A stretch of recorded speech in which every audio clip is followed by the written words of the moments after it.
Good morning, everybody. Come on in. We're going to mellow it out just a little bit. We'll crank it up as the show gets deeper and deeper. Good morning, everybody. My name is Nathan Ivy, your humble host. Welcome back to the Nathan Ivy Show.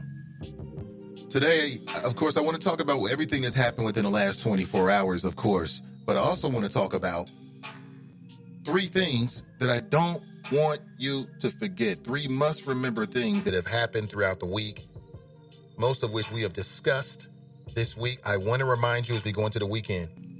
Good morning to you.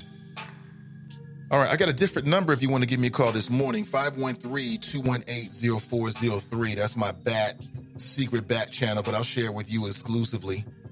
If you want to share your thoughts this morning, 513-218-0403. Give me a call, and we can connect this morning. I want to remind you, coming up this Sunday is the First Lady's Health Fair, brought to you by the First Ladies Initiative. 12 locations, one day, that's this Sunday, October 13th, where you can get health screenings on a variety of different things, including HIV, which is on the rise here in Hamilton County, blood pressure, vision, dental, mammograms, prostate. Hey, fellas, this could be an opportunity for you to get a prostate exam. Don't be shy. I've got numerous, it's been a minute actually, the more I'm thinking about it. Yeah, I think I'm coming up now. It's been a minute. But I'm not squeamish about those kind of things, man. It's not about your sexuality, it's about your vitality. It's about being healthy. I don't even think about it. Get yourself a qualified professional. Get yourself a qualified professional, somebody who you can feel comfortable with. And make sure you take care of yourself. This could be a great opportunity for you or maybe someone you know this weekend. Again, that's October 13th, the First Ladies Health Initiative. I'll post a link so you can check it out for yourself over the weekend. Good morning. Good morning. It's Friday, October 11th, 2019. And as always, my pleasure to be with you, man. It's been a real interesting week as I look back and reflect. And next week is going to be even more interesting. You got the 2020 Dems debate. It'll be in Ohio. And the field is going to be whittled down. I'll go through it. I'll give you a few, pre-observations. Of course, we'll be together on Monday. I think it's not until Tuesday. I actually got an invitation to attend, and so I might be able to give you some inside baseball, take you inside beyond the velvet rope type stuff. Follow this stream, I'll let you know. I'll take you with me. As far as I can take the pass, I'm taking it. If I can talk to the candidates, I'll get a question in for the candidates, or to the candidates. All right, good morning, everybody. 513-218-0403. That's the number that I'm asking you to use if you want to give me a call this number or this morning. I'm looking out the window here. It is beautiful. See the sun coming up over the horizon. What a beautiful day. Great to be alive. Also, don't forget, coming up this Sunday, we have a CCW opportunity for you. Here's my motto. Better to have it and not need it than to need it and not have it. And I'm going to get my CCW along with the crew on Sunday. And we still have room available for you. The folks over at Ride or Die are going to lead us in this first CCW class. And the location is out on Mack Road in Fairfield. Mack Road, Fairfield. If you're interested, I'll give you the specifics. There is an event page that's circulating as well. I'll repost if you're interested. The total cost will be $90 and 8 hours. It takes 8 hours to get certified in the state of Ohio. 4 hours will be in-class instruction as they're going through, the book stuff. And then we're going to get out to the range. If you have your own firearm, you can bring it. Just bring 50 rounds of ammunition. We'll all be practicing with at least 50 rounds of ammunition apiece. If you don't have a firearm, don't worry. They will provide as well. And I want to give them the latest head count by today. So if you're interested, please let me know. If you're on the fence, please make a decision. And love for you to be there. I know TNT's coming. I'm trying to run through the list of the folks that are going to be coming. Steven's coming. It's a bunch of folks. I'd love for you to be a part of it. What's the point of all of this? The point of all of this is to protect you and your family. That's the whole point of it. Self-preservation.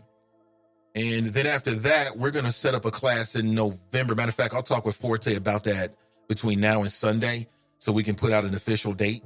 Because what we want to do is get the CCW license. And then that doesn't mean that you're proficient to use a firearm. You ain't ready yet. You're not ready. You're not ready to be in a situation like that. Let's be honest.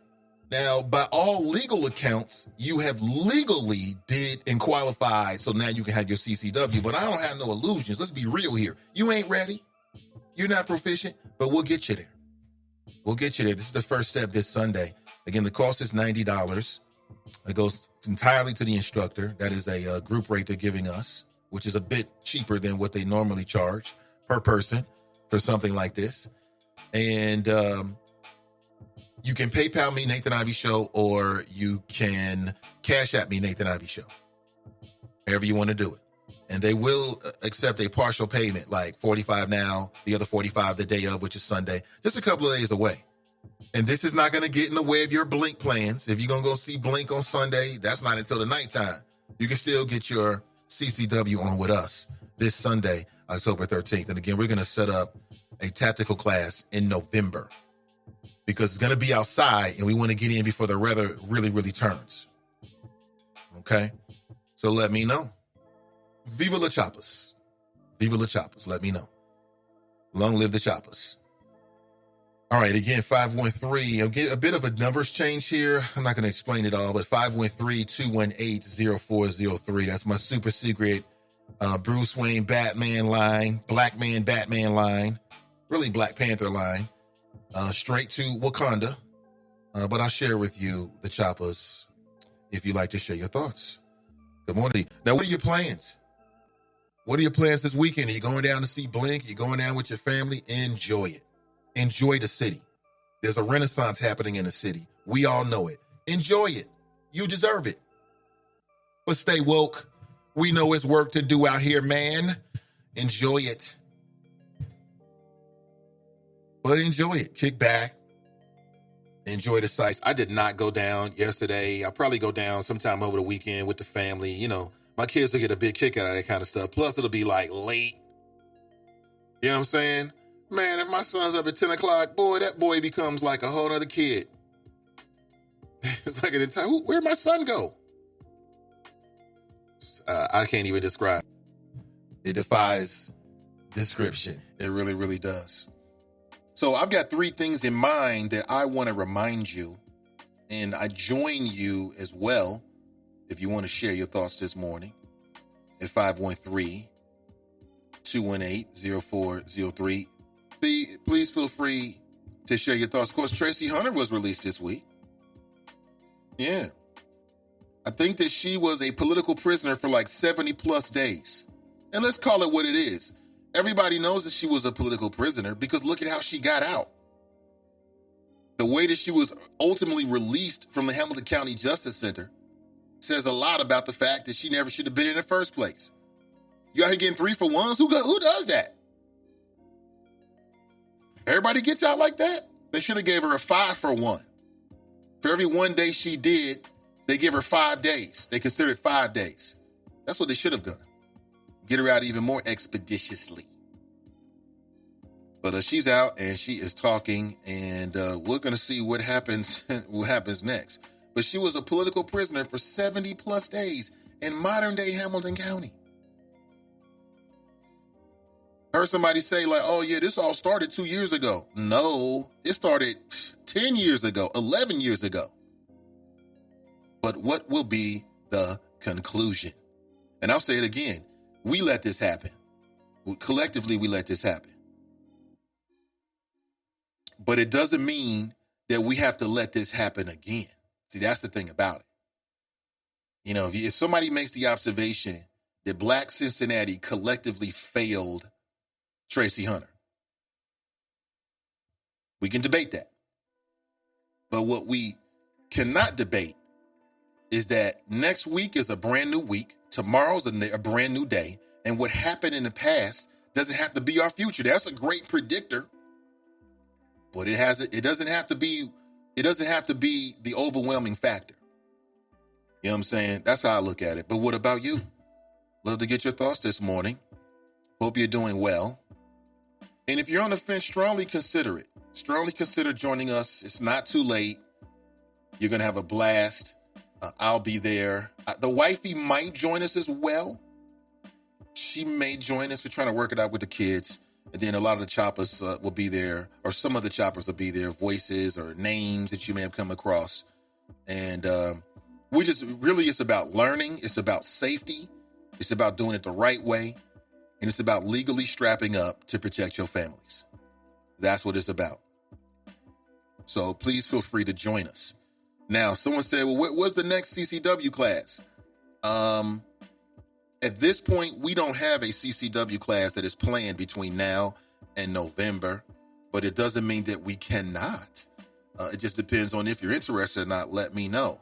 If the interest is there, I'll try to work something out with the guys on Ride or Die, and we can see if we can get this popping. But in November, we're going to set up a tactical training where we're going to go out and just learn how to fire a weapon. Again, I don't think you can have enough time on the range, number one.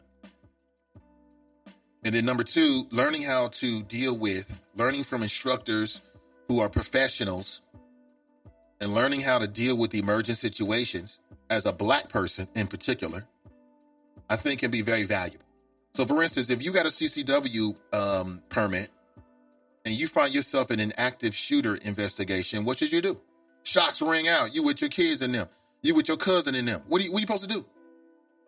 They're going to go through that with us on Sunday and beyond. So if you're interested, please let me know. Oh, my bad. I'm just missed a flurry of phone calls here. Sorry about that. Didn't mean that. I will put you straight on. I'm not sure who I missed. But I want to set the table for the weekend. Enjoy yourself. I missed 5 calls, all from John. John, call me back. I'll put you on, man. I'm setting the flows, though. Man, this Russian inquiry just keeps getting deeper and deeper and deeper when it comes to Donald Trump. Now to Giuliani. And is there people, y'all call John creepy. To me, one of the creepiest people in media is Giuliani. I don't want to know what skeletons are in his closet. I don't want to know. Has there been a man who took more of a dive in terms of public opinion of him? After 9/11, which was a complete fiasco, by the way, a complete blunder by the Republican administration, Baby Bush's administration. They completely botched 9/11. In our bloodlust for revenge, and in our anger and frustration about bin Laden, we have completely let the Bush administration off the hook for what they did and didn't do that directly led to what happened on 9/11, which, there's still people out there that believe that there was an inside element to that. And I don't know. Remember Jason Burmis? Remember Loose Change? That was that documentary that came out, and they allegedly were breaking down all the evidence, and it just didn't make sense. The science didn't match up when it came to 911. Mm-hmm. So those people are still out there.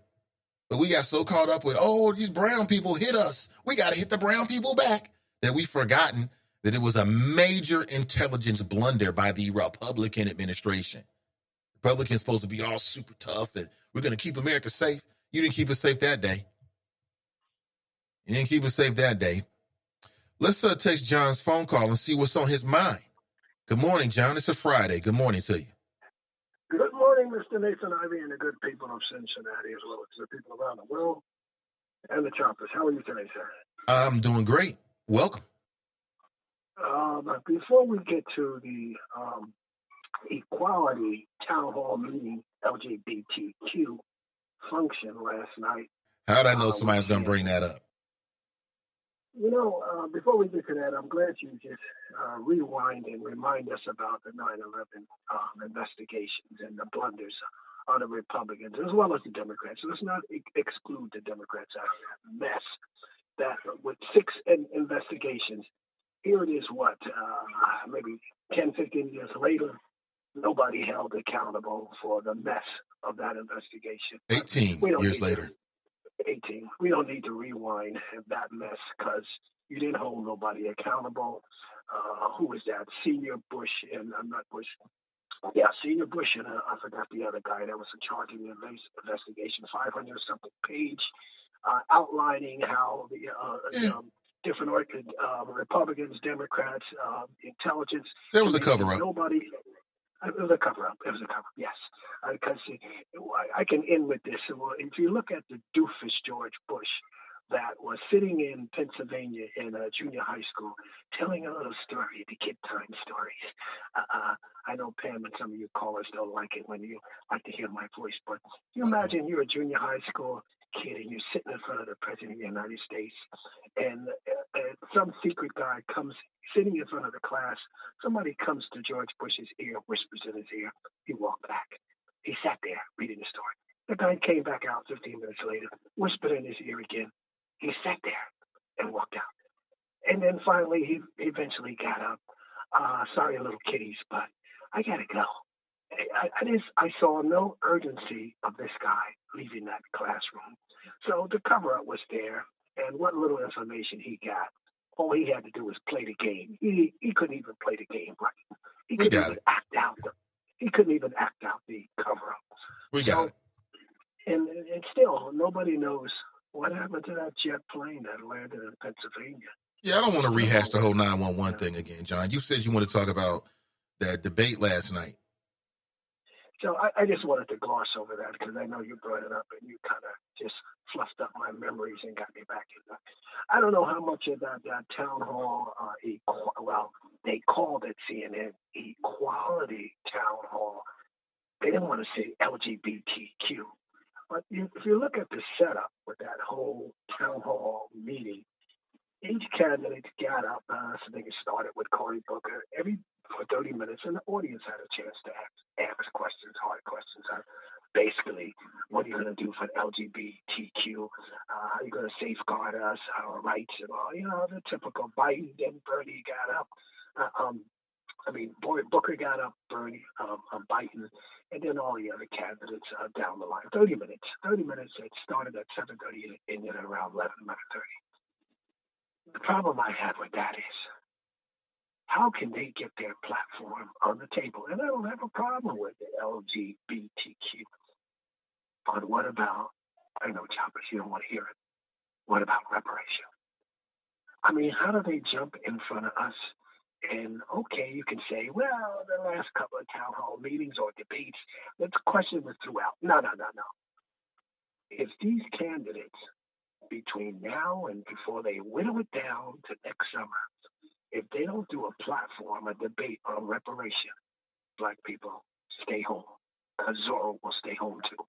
Well, I wouldn't even. If they don't, if they don't deal, I'd like to know from you, and I'd like to hear your response. If they don't deal with a debate, 3-4 hours, whatever, I don't care if white America don't like it. Number one, I don't like these stupid posters. These posters drive me crazy. But answer my question first. I'd like to hear you. What is the problem with having a full debate with all the candidates up there, whoever's there between now and next spring, make them deal with the answer? Yes or no? I'd like to hear your response.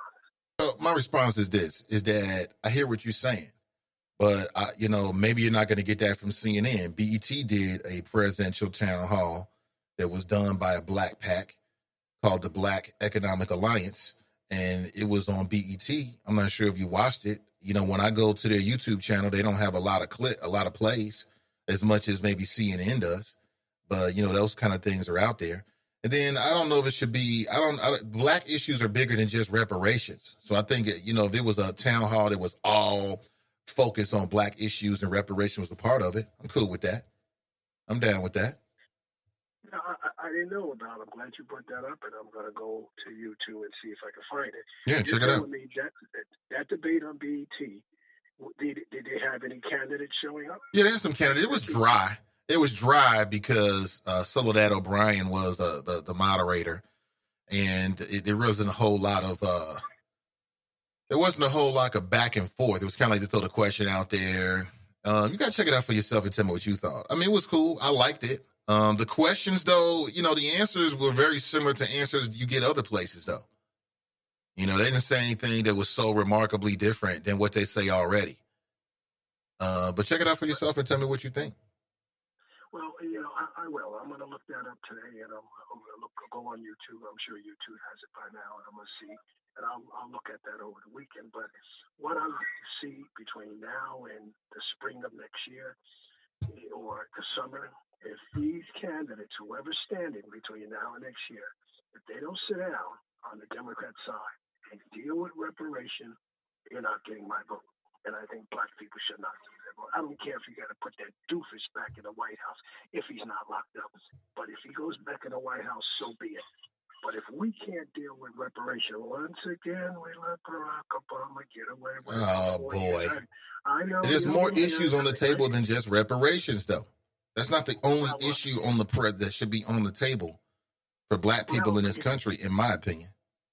But if you deal with reparation, you deal with all the issues that is before us for 300 years. Oh. I mean, if you look at it, see, part of the issues with reparation is it's so many platforms under that. But you're talking about the issues that before us, the banks that got away with not giving out loans, the predatory loans. I mean, so much issues to deal with. Crime, brothers and sisters locked up, the drug, all that is a part of reparation. And then, are you hip to the ADOS conference? Marianne Williamson was there. She was down in Louisville. And she was talking about reparations. It's all over YouTube. Because they just had a big conference. Well, yeah, and I looked. Or their first conference, actually. It was a big conference in Chicago over the summertime. I wasn't aware about it. I happened to stumble on YouTube, and Farrakhan was the main speaker. Yeah. There are organizations across the country dealing with reparation, and that's good. I'm glad to hear that. That puts pressure on the system, that puts pressure on the Republicans and Democrats. Like, okay, we know Republicans are not going to deal with it. Too bad. But we have to, once again, I've stated to you many times, we have to demand, not beg and ask and stick our hands out, demand. You deal with reparation. If not, then let's let the chips fall where they may. It's going to have to be dealt with, if they like it or not. I don't want to see no case study. We don't need case studies. We don't need debates. If you let the Democrats drag it out for 4 years, they're going to drag it out and nothing gets done. And 4 years from now, we'll still be beating the drumbeat on reparation. We got to demand and hold the candidate, whoever the candidate is, hold he or she accountable. If not, then we're going to have to be beating the drum another time. So I want the issue on the platform. I want to deal with it.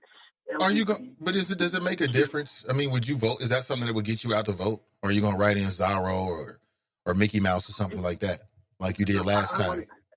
I want to hear what the candidates or candidates have to say. We'll see. I want to hear what they have to say. I could give a damn about the Trumpster, the corruption, and all of this stuff. My platform between now and whoever's selected is you deal with reparation. When that candidate shows up in New Jersey, Elizabeth Warren, when that candidate shows up in New Jersey, I'm going to be right there. And if I can sneak a question in on reparation, I'm going to hold her to task. I'm not going to let her slip through here and not deal with it. But the platform for reparation has to be dealt with between now and before that election. And if it's not dealt with, then you're not getting my vote. Simple as that. Okay. All right. Well, John, thank you. Have a good morning. All right. A good weekend. Have a nice day. Yeah. So cranky ass. Have a good weekend with your cranky ass. Oh, my gosh. I mean, listen, that's what he wants to do. Go right ahead, man. He could be into worse things, right? There's worse things for him to be pushing and promoting than reparations. So God bless you. You let the ADOS guys bless you. The Cincinnati Enquirer did an investigation. And you can find a link right now on my Facebook page. 70 cops with spotty records work in and around Cincinnati. I see Famous on here. The beauty of public records. Tried to tell you. I think he's making like a gangified text message reference from like last year that still misses the mark. This guy So on Wednesday, I got a chance to go over to be a part of a session. It was called Podcast 101 and was put together by the folks over there, the Greater Cincinnati Black journalist. Shout out to Alexis Rogers and shout out to Ask Ashley, Monday Night Juice. And it was quite interesting. I was reflecting on it this morning. It was very interesting. I learned something fascinating. It just blew my mind. And to help to further crystallize, what I'm doing right now and that I am absolutely on the right track. I'll say it again. One of the best things that ever, it's just so funny what they say. One door closes, another door opens. It's funny because I meet people all the time, man, and still people give me these labels. Sometimes I get that puppy dog face. I thought I was too old for the puppy dog face, but I think just people just showing concern. I get it all the time. Say, man, I sure wish you were on the radio. And I just look at them like, I've learned to appreciate that. That's like people saying great things, but I think they just don't understand. I just don't understand. I talked to this woman who is the producer of one of the most popular podcasts in the country. And I mean, not to spill too much, but she told me she ain't make no money out of it at all. It just blew my mind. I'm like, what? I just can't see it. I don't understand it. Just blew my mind. It was this amazing conversation. But I had a good time. Met some really good people. I just thought that was wild. And it's quite interesting. It really is. I'm looking at it looks like this is going to be, okay, so coming up in November, you've got Hamilton County Municipal Court. There's a race there between two African-American females, Janaea Trotter Bratton, who's a Democrat. We spoke to her on Tuesday, and Judge Alicia Murphy, who's a Republican. And we're going to speak with her pretty soon. I was conversing with her within the last 48 hours. That's in the first district. In the second district, you've got Judge Tyrone Yates, Democrat, versus John K. Coleman, Republican. That's the second district.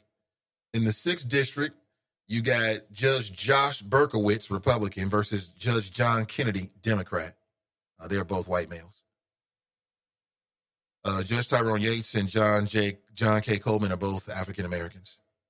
In the fifth district, you've got Carrie Bloom, who's a Democrat, and Judge Heather Russell, who's a Republican. In the sixth district, you've got Mike Peck, Republican, and Erica Underwood, Democrat. What's up, Erica? She got that endorsement? So just want to give you a heads up, and you can find this information on my Facebook page. I think this is coming from the NAACP. Yeah, it is. And I'm going to give you a sense of, just a visual sense of what's going on. Of course, early voting has begun. You can early vote. Just get it over with. Just do it early.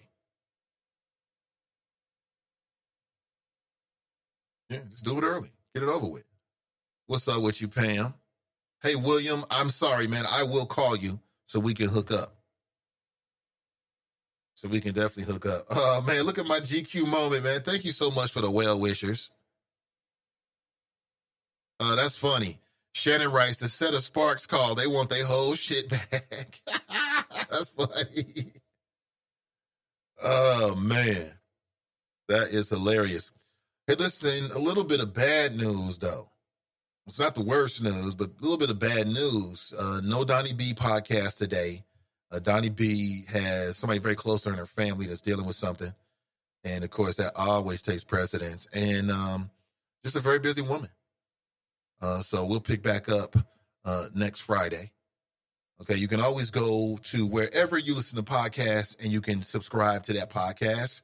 And if you like podcasts about local stuff, if you like strong, straight, no chaser views, you will like the Is It Just Me podcast with Donnie B. So shout out, send some prayers Donnie's way for her fam. And we'll catch up with her real soon. She may be listening. Good morning to you if you are. Okay? So that's coming up. Yeah, I know. I love it too. I love the flows on a Friday. The fire. gets me going. Gets you going. Is it Just Me podcast? Gets the blood flowing. Should be getting people fired up. Should be getting me fired up about the issues and kind of breaking down some of the things that were going on. In particular, the Amber Geiger case I thought was very interesting. Some of the things that she brought out. Look for a brand new Truth or Power podcast. Joe Mallory and our very own TNT got together just yesterday and put together some great flows, some really interesting things. I can't wait for you to hear it. In particular, if you are local. Of course, we talk about local issues here that matter to our community with all of our podcasts. And if you find yourself displaced from the voter rolls, they've got some advice for you.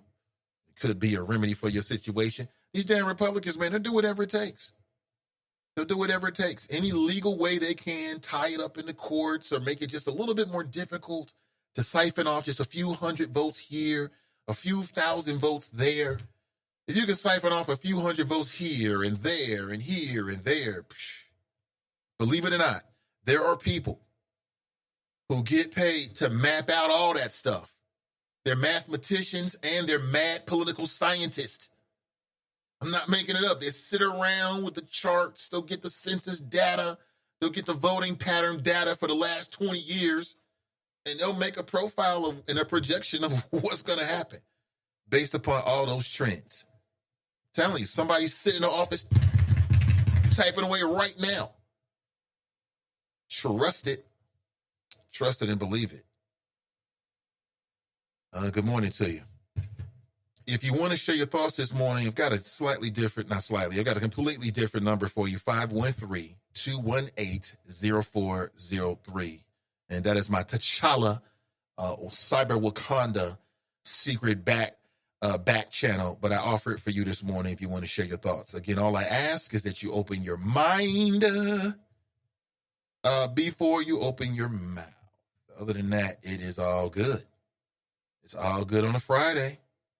It's all good on a Friday. I'll say it again. We have a CCW opportunity coming up this Sunday. If you're interested, we do have space available for you. I want to give, Corinthia, well, again, if tomorrow is when you have to, I want as many people to be there, especially the choppers, to be there as our regular folks to be there on a regular basis. So, Corinthia, please let me know. Let me know. We'll make space for you. You already got it. So let me know. I'd love for you to be there. But, this is about protecting your family. This is about protecting you. This ain't about protecting no property. Because, again, I'm not going to kill a man over a DVR. I got some TVs at the house. You want them? Go ahead, man. If it's that simple, go ahead and get you a TV, bro. I'm not going to shoot a man over that. I will take you out the game for my family, though.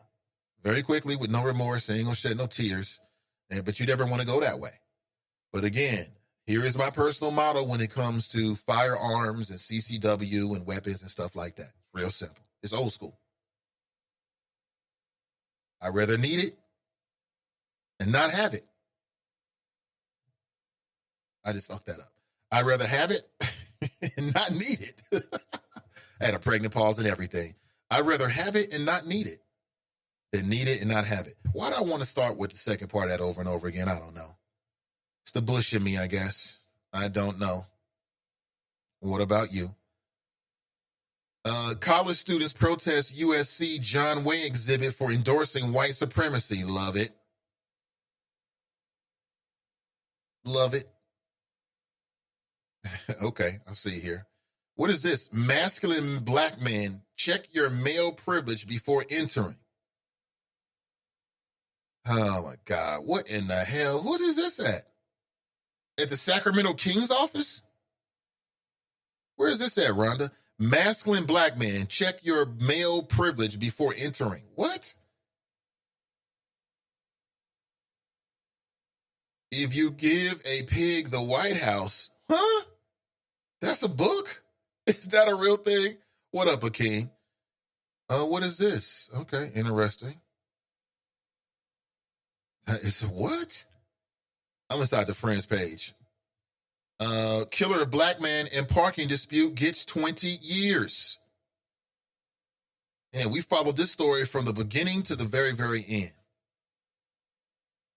A white Florida man who told detectives that he was irritated by people who illegally parked in handicapped spots was sentenced on Thursday to 20 years in prison for the fatal shooting of an unarmed black man outside a convenience store. We talked about this. Michael Drechka, who the judge called a wannabe law enforcement officer and self-appointed handicap parking space monitor. Circuit Judge Joseph Boulone called him that. The judge called him that. Could you imagine a judge call you basically top flight security of the world, Craig? See, I'm going to say this again. In 2019, mind your own business. In 2019, mind your business. I don't get in other people's business. You know, like I told you, my grandmother, when she got older, she couldn't drive around. As her grandson, it was my proud duty to take care of her to the end, and I did that. And she got to the point where she couldn't really get around a lot. It was hard for her to walk. She had the gout, you know what I'm saying? You know, it's just that old school, not really understanding how to work out and being active, becoming sedentary. That's what it'll do to your body.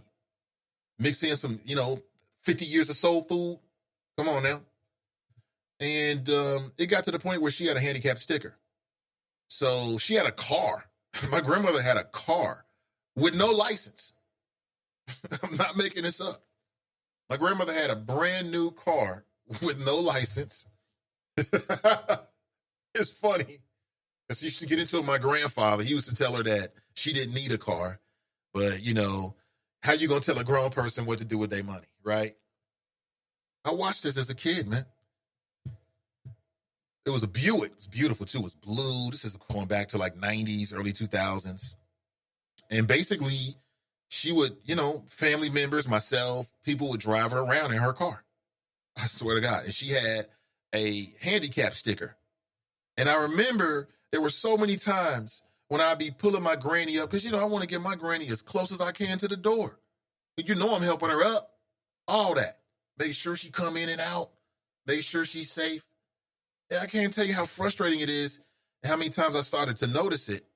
Because unless you have a handicap sticker, I don't really notice who's in a I don't have a handicap parking sticker, so I never really pay attention to it. It doesn't affect me because I'm not going to park there. Partly because of my own experiences. Like, so many times I be trying to drive her somewhere around a city and somebody's in a damn parking space with no handicap sticker.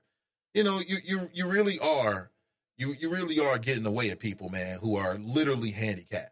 My grandmother walked you can't even calculate how slow she walked, especially near the end with that gout. Come on, man. So I get it. I can understand being frustrated about a parking space, but am I going to confront another grown man over a woman? You think about it, confront a strange woman because she's in a parking space with her kids? I'm going to let her have that one. And I think that's what he should have did, but he didn't do that. He confronted the woman. The husband comes back outside, black man. He pushed the guy down. The guy comes straight up with a weapon. Boom, kills him. Guy goes back into the convenience store and dies on the floor of a convenience store with his son right there. Over what? A parking space? It's not that serious. But enough of me. More of you. Let's go straight to the phones and welcome in Glenn from Mason. Good morning, Glenn.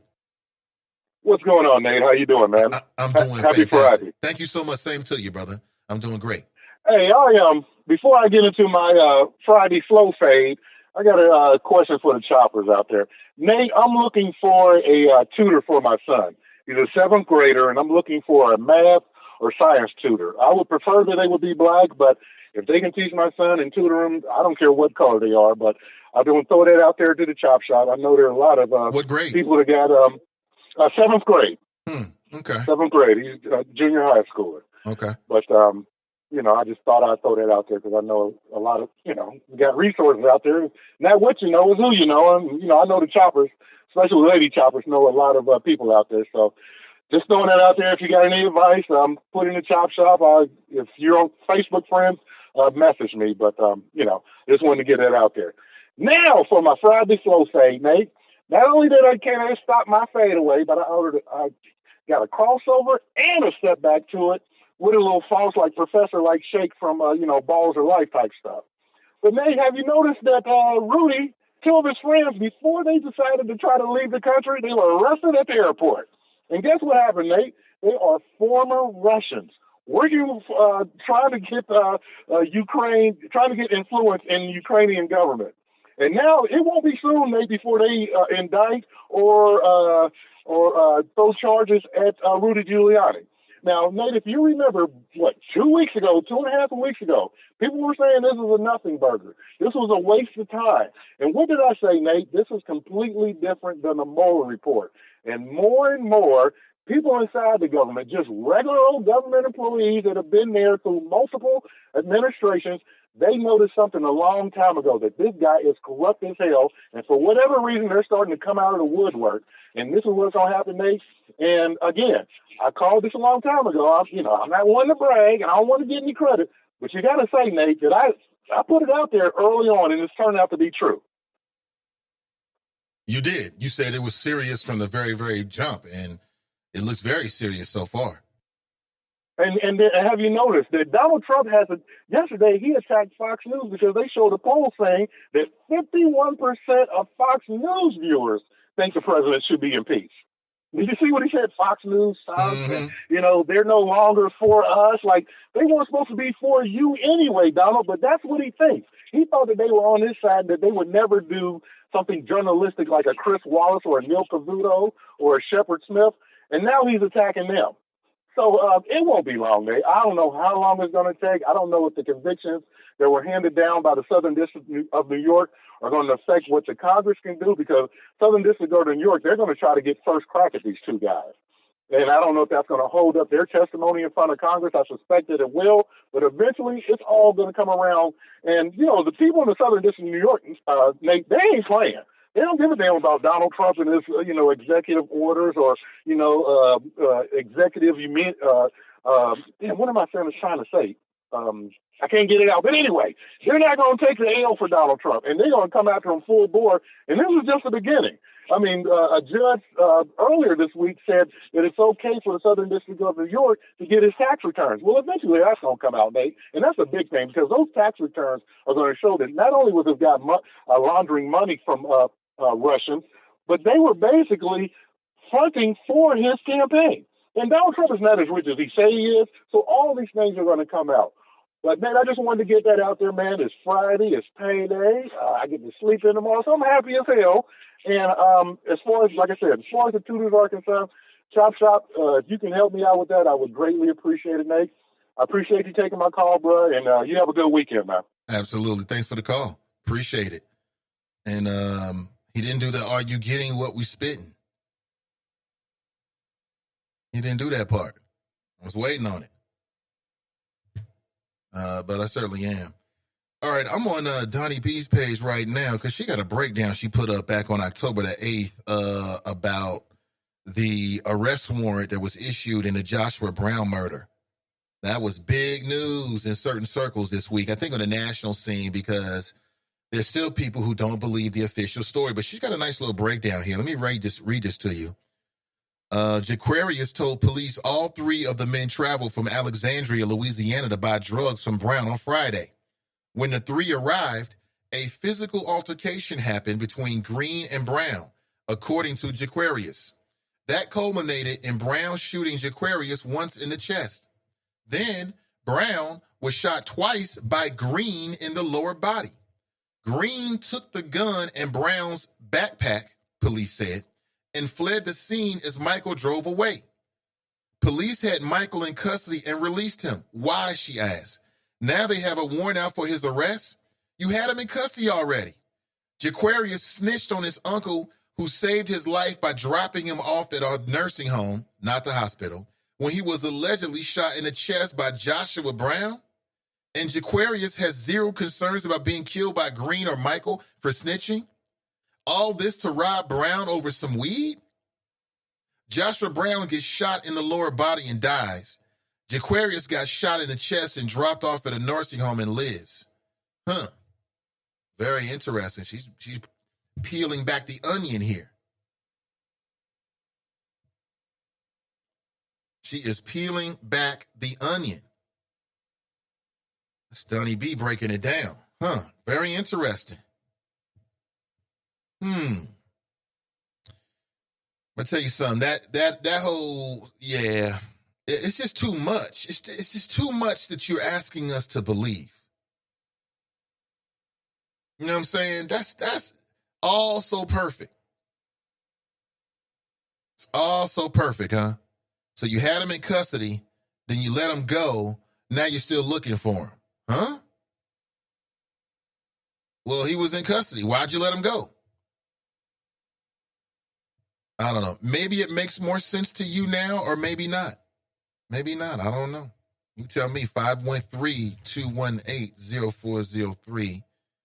And that is my straight to Cyber Wakanda T'Challa secret line. But I share with you freely. It's quite interesting. Do you think that we'll ever get the truth about what happened to Joshua Brown? Because something's telling me no. But let me get back to the story I want to get to that we were talking about. So Michael Drechka was given 20 years. He confronted this man's girlfriend. Her name was Brittany Jacobs. This happened back in 2018. They were at a parking space at a convenience store in Clearwater, Florida. And Marquise McLaughlin had went inside with his 5-year-old son to buy some drinks. He left his girlfriend out in the car. When he comes back to the car, there's this man in this heated conversation with his woman.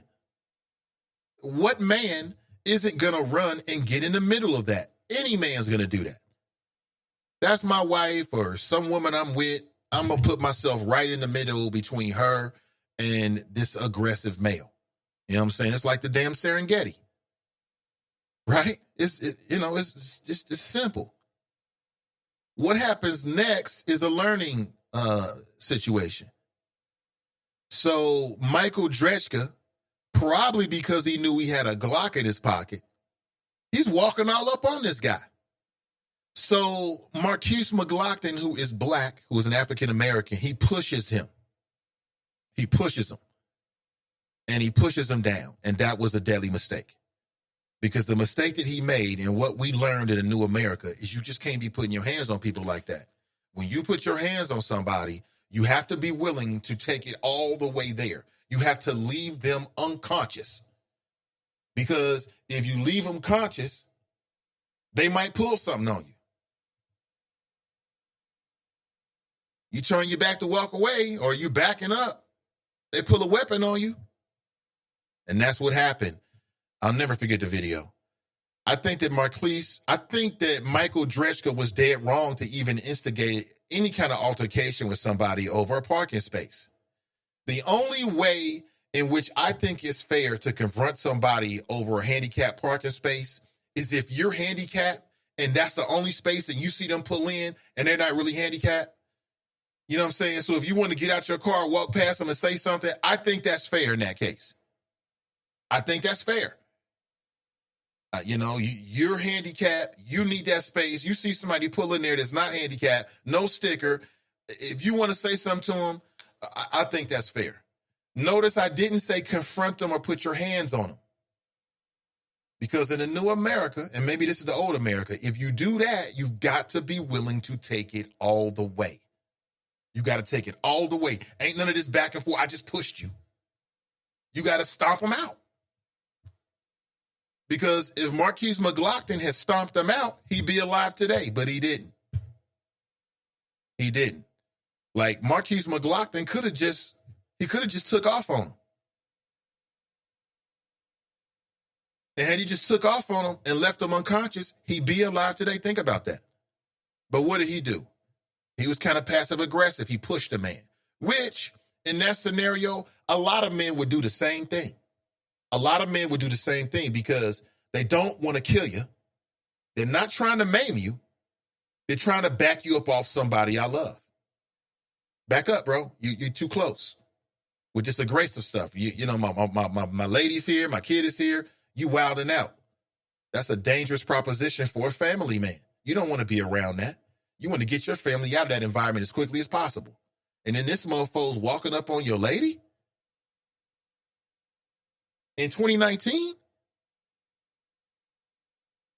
Really, like I said, Michael Dreschka is lucky because there's some people out there that would have taken him out the game just for that. He would have been cold out, laying on his back. But to me, from what I remember in the video, Marquise McLaughlin was a family guy. He wasn't there to try to get into some big altercation with this man. He was trying to push the man and get him up off of me. So was he wrong to put his hands on him? Yeah, yes and no. As a family man, no. You got to do whatever you got to do. If I got to push you, if I got to kick you, if I got to mace you, whatever I got to do. But was he wrong to put his hands on him?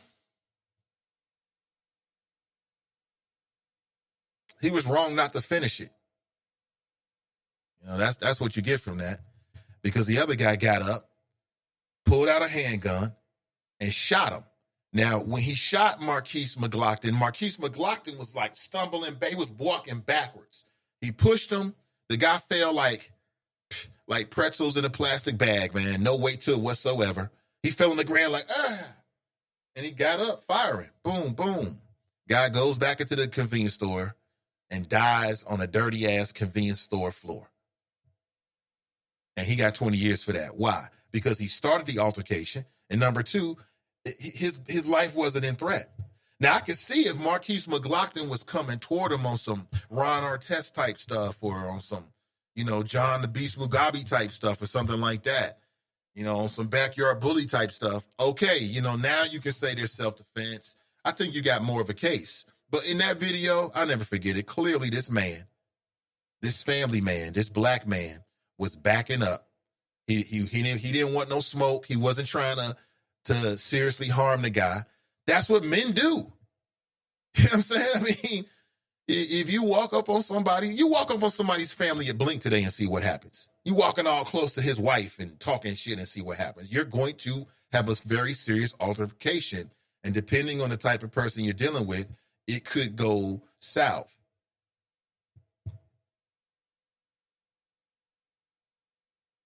Yeah, shot him in the side as he was walking away. I hope Michael Dreschka burns in hell for that, man.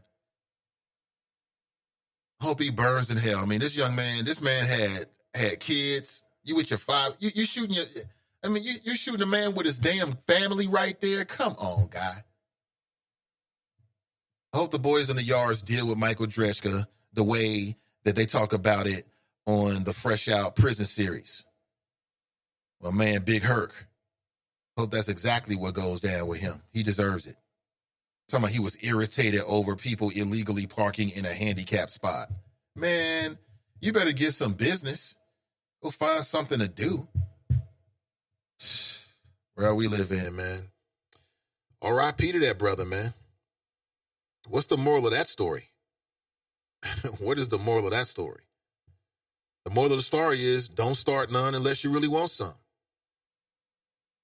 I guess. Did he really have to push the man? I guess he didn't really have to push him, no. I guess he didn't really have to push him.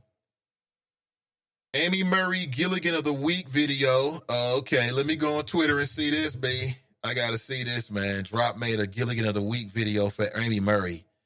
Do we have any Gilligan of the Week nominations, please? Go ahead. Bring them to the front of the church. Bring them to the front of the church, please, and we will deal with them as they come in. If you want to share your thoughts this morning, 513-218-0403. I know that's a completely different number, but that's the number that I'd like you to use today. And you can keep it in your files. Go right ahead. Feel free. See here. Nathan, what happened to the big announcement you were going to make? Did I miss it? No, you have not. No, you have not. Let me see here.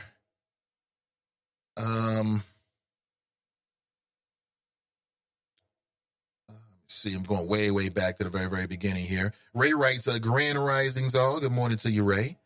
Ashley writes, good morning, Nathan and the Choppers. Good morning to you, Ashley. Hey, thank you for being here. Brenda writes, good morning. Along with Sarinthia. Sarinthia writes, good morning. Tiffany writes, good morning. Good to see everybody. Tanika writes, good morning, Nate in the Troppers. Sarintha writes, I'm trying to get my shift covered. I won't know until tomorrow. Okay, please let me know. Sharp's in the house. He writes, good morning. Sister V writes, fundraiser for Hunter tomorrow, 2 p.m. at New Prospect Baptist Church, 1580 Section Road. Drop by and give a small donation if you can't stay. Miss D writes, greetings. Mike Davis writes, rise and shine, young stars. Mason Muller writes, stay home, ? John, that might be the most dumbass-ish you have ever said. John stayed home and didn't vote even when they weren't talking about reparations. I'm seriously concerned about the Democrat candidates for president. None of them seem to have the juice to win and win big. Well, let me ask you this. So we do know that one of the front runners, Bernie Sanders, had a little heart operation. I was talking with the wifey about it. When I told her about it, we just caught eyes and looked at one another like, not a good sign. You know, you're 70 plus and now you got heart issues. Some people could look at that as a way. Some people could view that as a negative for Bernie Sanders. Do you? Well, let's be real here. Because next week you're going to have the next round of presidential debates from the Democrat side, right? They've had all these different debates. Just last night they had the LGBTQ debate. I don't have a problem with that. I have no problem with that. If they want to do their own debates, great. The one thing that came out of it was a line that Elizabeth Warren said. Somebody said, well, what would you say if somebody said the definition of marriage is between one man and one woman? And she said, I'm paraphrasing, well, I'm assuming that's coming from a man, so I would tell him, just marry one woman. If you can find her, right?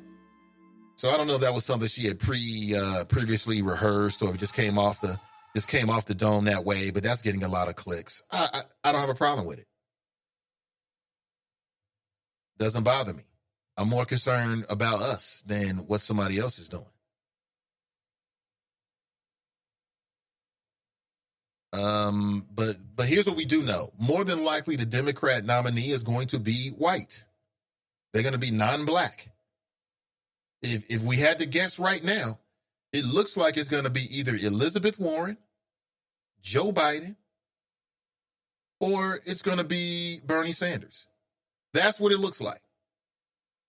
And we need to get comfortable with that and deal with it. Don't mean you got to vote for it. I think the diversity is going to come from that vice presidential nomination, right? So maybe you get Elizabeth Warren and then she taps Cory Booker or she taps Kamala Harris. Could happen. Maybe Joe Biden. See, early on, it was reported that the Congressional Black Caucus was in favor of this ticket. President Joe Biden, Vice President Kamala Harris. That's what everybody was saying 7 months ago. Now it's changed. So we'll have to see. Tracy writes, what's good, Choppers? Your girl has an agonizing headache. I'm sorry to hear that. Cassandra's in the house. She writes, good morning, Choppers. Sharp writes, Nate, what's your opinion of the school board candidates? Well, I'm still formulating my opinions. There's a couple names that have stuck out to me. But as I gear up here in this last couple of weeks to talk with these school board members, I'll make my decisions pretty soon. See, Nathan, what happened? I think I read that. Will Nancy take the impeachment vote? Okay. Tracy writes, that math ain't no joke. Bunky writes, Dallas police has Brown killed. No one is going to, but drugs from a man testifying against the police on the biggest case in years, let alone drive 300 miles to get weed, and you didn't even get the dope after you robbed him? BS. Now, I'm going to be honest with you. That 300 miles for weed, that sounds very suspicious to me. Like, what kind of weed was this? Like, just think, 300 miles at a rate of at least 60 miles per hour would take you somewhere between 4 and 5, and maybe like 5.5 hours. So would I drive 5.5 hours to purchase weed?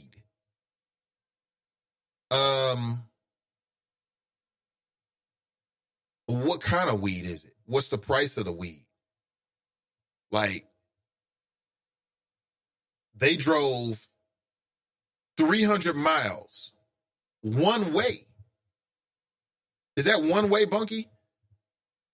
So if it's 300 miles one way, that's like driving from here to, let's say, Cleveland. Although you can get to Cleveland in 4.5 hours. But let's say it's a little bit longer than driving from here to Cleveland. Would you drive up to Cleveland and back for weed if you was going to break it down and sell it? That's an all-day affair. I don't know. I don't know the drug game like that, so I don't know what dudes do. But that does seem like they shot this dude over some weed. Oh, man. I don't know. Has anybody ever been robbed and killed over marijuana before? I'm sure it's happened.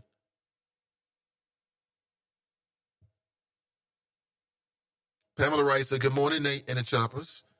Good morning to you. Amy Murray Gilligan of the week, yes. Should LeBron speak out on the NBA China problem? What's the NBA China problem? Don't look for LeBron to speak out on the NBA China problem. Don't look for that. And the reason why is because those are ownership questions. And LeBron aspires to be an owner of an NBA franchise. I don't see him speaking out about it per se. They already have spoken about it. The players keep talking about it. You can go on YouTube right now and see the players talking about it and talking about how they want to educate themselves. They asked Draymond Green. He said he wasn't educated enough to really speak on it. Smart. Smart answer. Cam writes, good morning, Nathan. Question, if the young man had a weapon with CCW, could he have pulled it and shot the man's first before he got shot and be justified by the law? I believe so. We're talking about in Florida? I believe so. But, I mean, that's a hell of a quick draw there. So here you are in an altercation with a man. You push him. He falls to the ground. As he's coming up, he pulls his Glock and he's shooting. I mean, you have to be extremely quick.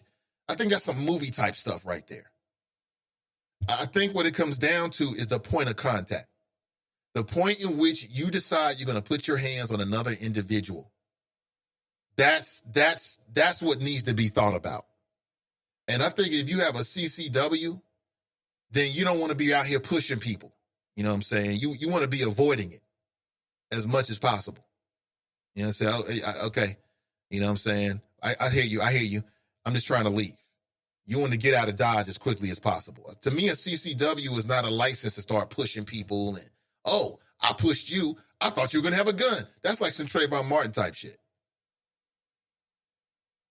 To me, CCW is emergent situation, and I ain't got no other chance. I've tried to get away. I tried to run and hide. I ran and hide, and they found me. I tried to walk around them. I tried to go to the left. I tried to go to the right. That's when he put his hands around my throat, that kind of thing. That's how I look at it. Fame writes, late AF, my bad, Bengals plus 11, which means if you invest in the Bengals, they cannot lose by more than 11 points. Book it. It's money in the bank. Is that right? Son told me he thinks if Warren gets the nomination, she's going to have Andrew Gillum as her VP. Oh, that's interesting. Andrew Gillum, Warren? Just Andrew Gillum, and he doesn't really need to have that kind of name appeal. All he has to do as a VP is make the ticket stronger. Would that make the ticket stronger? Yeah. That's interesting. Of the three, again, it's still a little early for me to tell here because I don't want to make no easy and no quick judgments. But let's just say they got problems. Bunky writes, heart problems. What are heart problems? Cut the check. Democrat Party is bleeding out. Fame writes, niggas get shot over the weed every day, B. Tracy writes, Laura Mitchell on Alicia Reese's Soul Food podcast yesterday. I did see that. If he is connected and they're getting a re-up, then yes, they would drive that far. But to kill a man, then leave the weed behind? Absolutely not.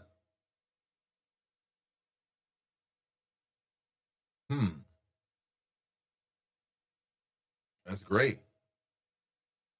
That's great. Interesting. Good morning to you, Iris. Thanks for being here. Good morning, everybody. Don't do a CG Dub. Hold in place until the market becomes more stabilized. What is she doing? Good morning to you. I want to hear what the candidates have to say. Question mark. What did Zaro say to get your vote, John? Sounds like John is looking for another excuse not to vote. He is. He is. He's looking for another excuse not to vote. That's exactly what he's looking for. You know it, and I know it. We all know it. We can hear it. I don't know why he don't just cut the BS. Cutting through the BS. That's what we need more of. More than 40 people have died in the East Baton Rouge jail. Will voters oust the sheriff? The hell?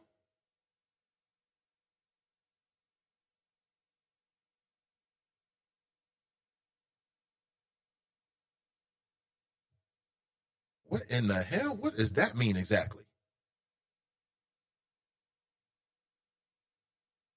You tell me. 513-218-0403.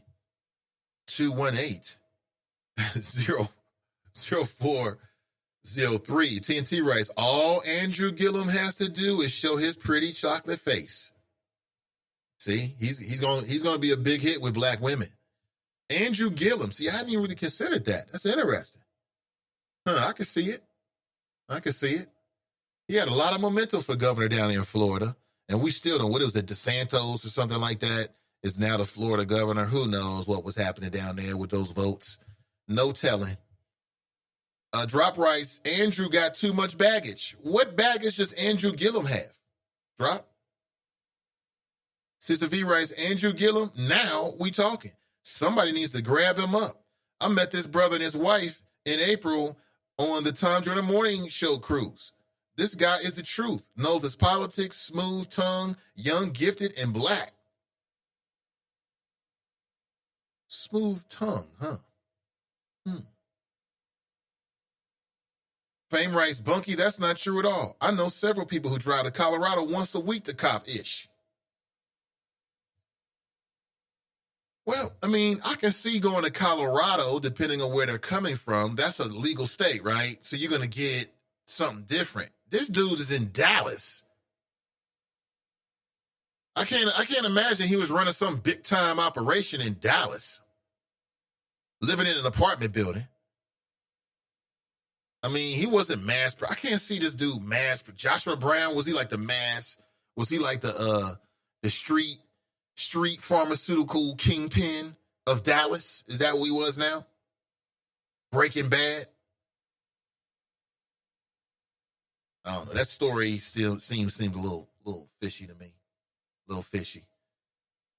King writes, I smell thirsty. Pamela writes, amen, Sister V. Mike Jones writes, a con artist and chief supporter is saying someone has baggage. Man, a con artist and chief supporter, right? You talking about Drop? I don't know if Drop's a con artist. I wouldn't say that about the brother, but let's just say he's got some really alternative views. He lives in a world of alternative facts. That's what he lives in. And sometimes he just makes shit up. Yes, it's the truth. Happens that way.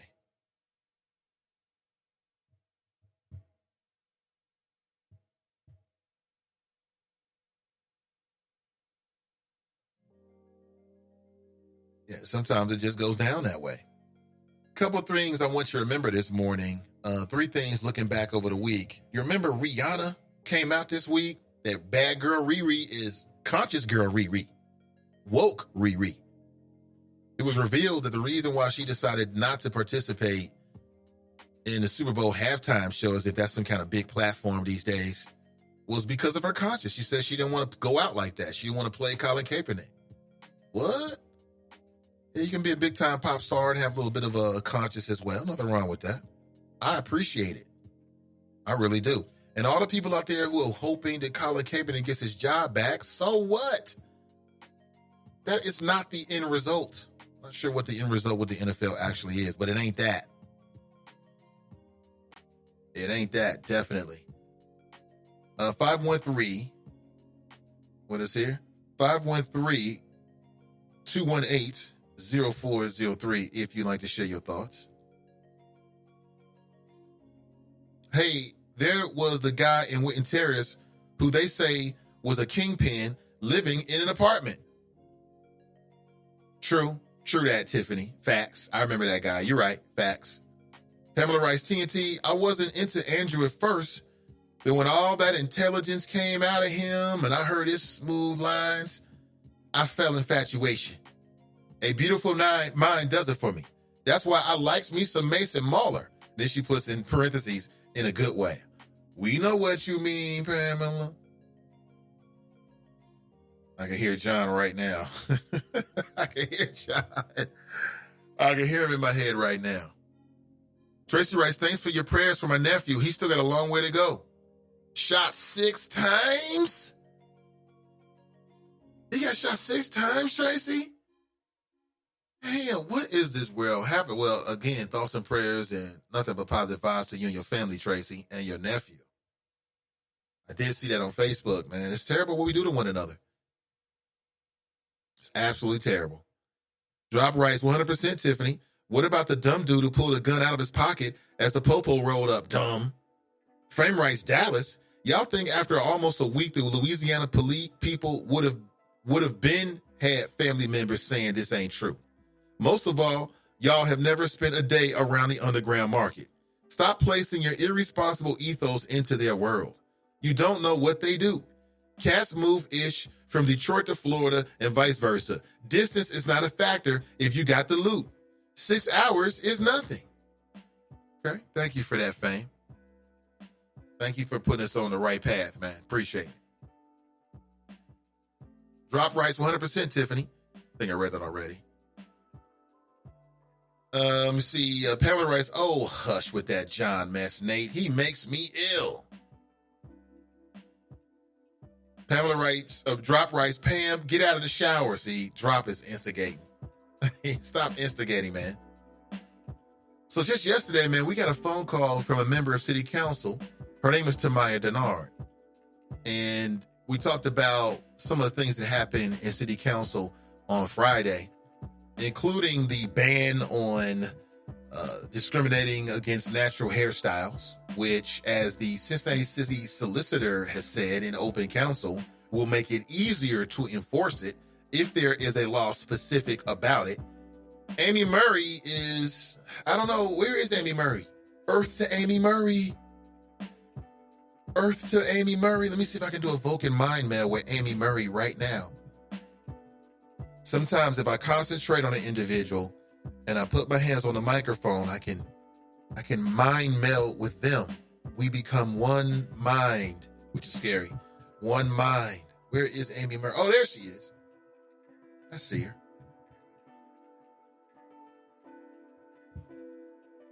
Bunky writes, Gillum is suspect. Hashtag tangibles. He'll be talking LGBTQ issues and talking intersectionality like the rest of these boule nigwas. I'll say it again, Bunky. I believe in intersectionality. I have no problem working with people from different races if they're about what I'm about. You know, it don't mean, you know, if I'm working on a particular project or a particular issue or whatever, and we can coalesce, then let's coalesce. See, Bunky thinks that intersectionality means you have to abandon who you are. It doesn't mean that. It just means you posse up where it's time for you to posse up. We're not going to posse up on every issue. But when we can, then we should. I don't see what's so hard about that. I don't think it's boule. And again, I'm not saying you're talking about me at all, Bunky. But I'm just saying, I'm just trying to respond to what you're saying, man. I hear you on the LGBT thing. So Gillum is suspect? Isn't Andrew Gillum married? I don't know where y'all getting this about Andrew Gillum. I've never seen that before. The man keeps a good hairline and keeps his fingers clean. Now all of a sudden that means he's gay. He's married. Oh, I'm looking at the image of his wife right now. He's married to a sister, by the way. Long time married to a sister. Dark-skinned sister. And she seems pretty happy. Look at these images here. She's got a nice smile. So, Bunky, that dispels that little myth. Andrew Gillum is a happily married man. He's been married for many years. I believe he has children. I don't know where you're getting this from. TNT writes, what drug dealer is smacking licks out in the open after he was garnered national attention involving police? That ish don't make sense. They assassinate that boy. Just like they lie and cover.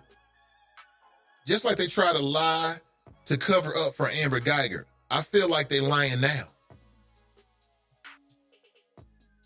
I don't know, man. So you're going to shoot a man. Like I said, it doesn't make sense to shoot somebody that most recently had that kind of national attention.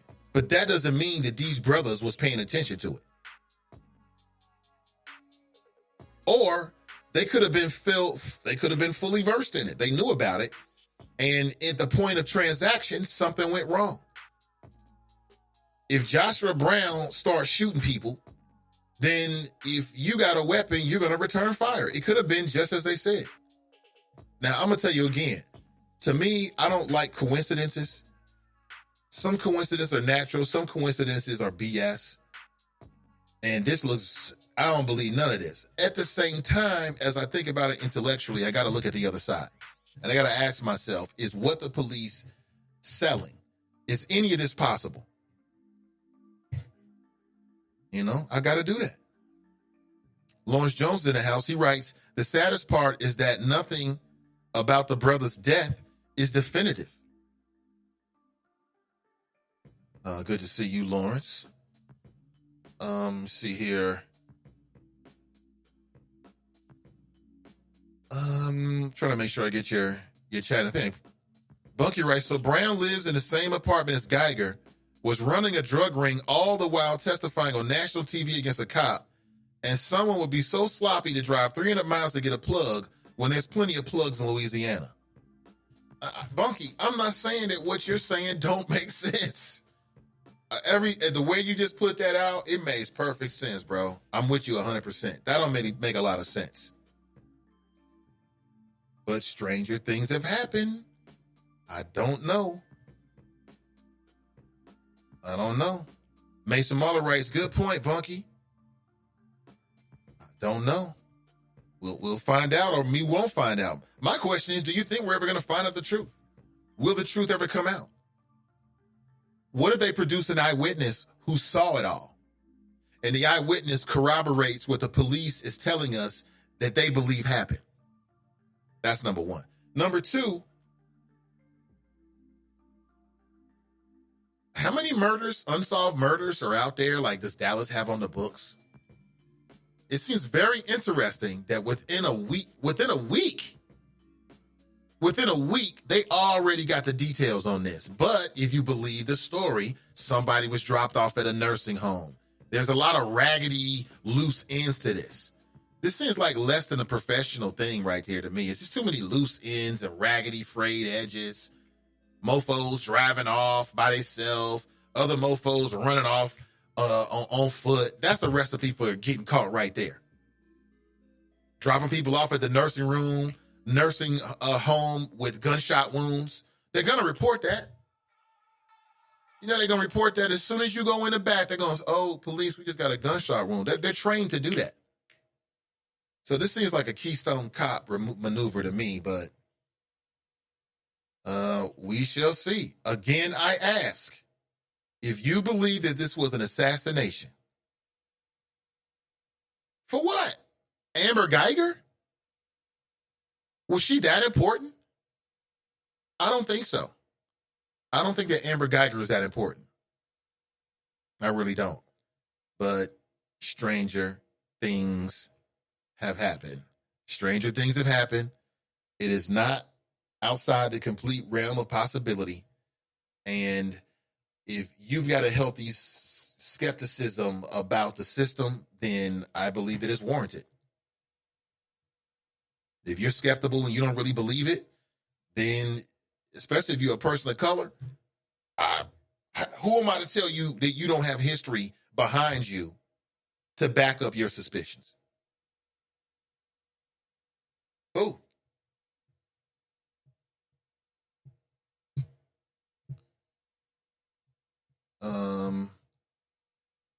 Let's see here.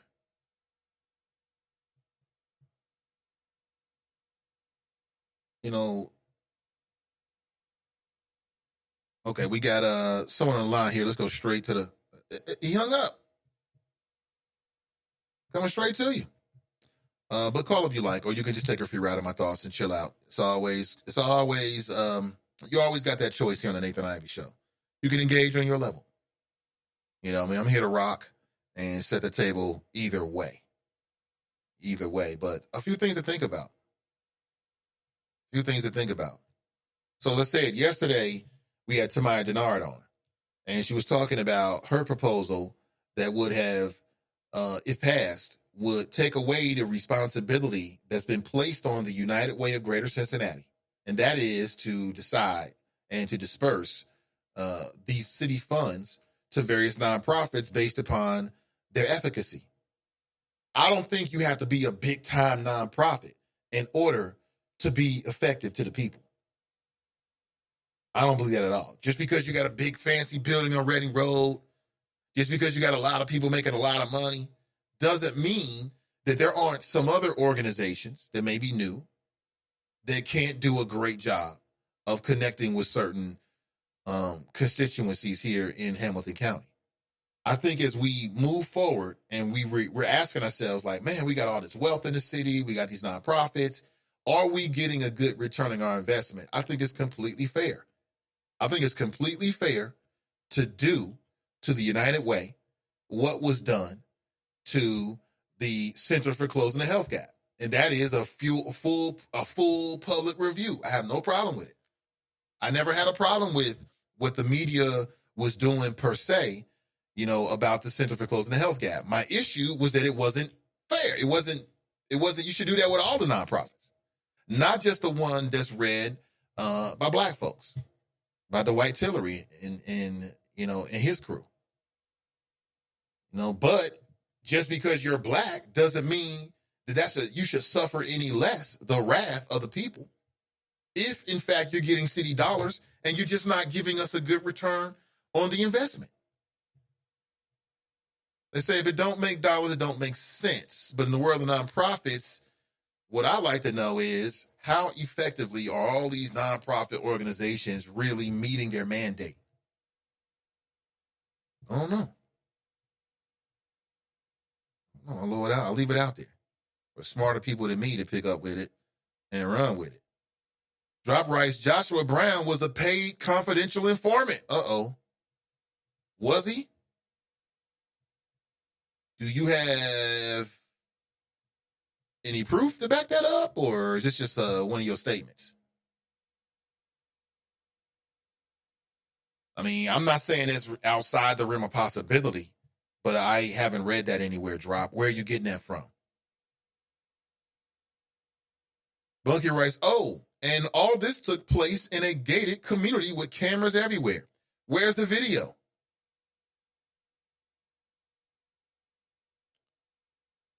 Let's see here.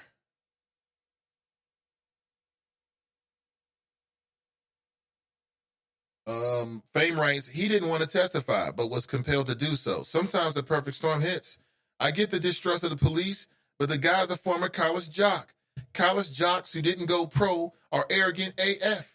All I'm saying is y'all don't know who he crossed, but he on special media with racks in his ear in pictures. Only assholes do that.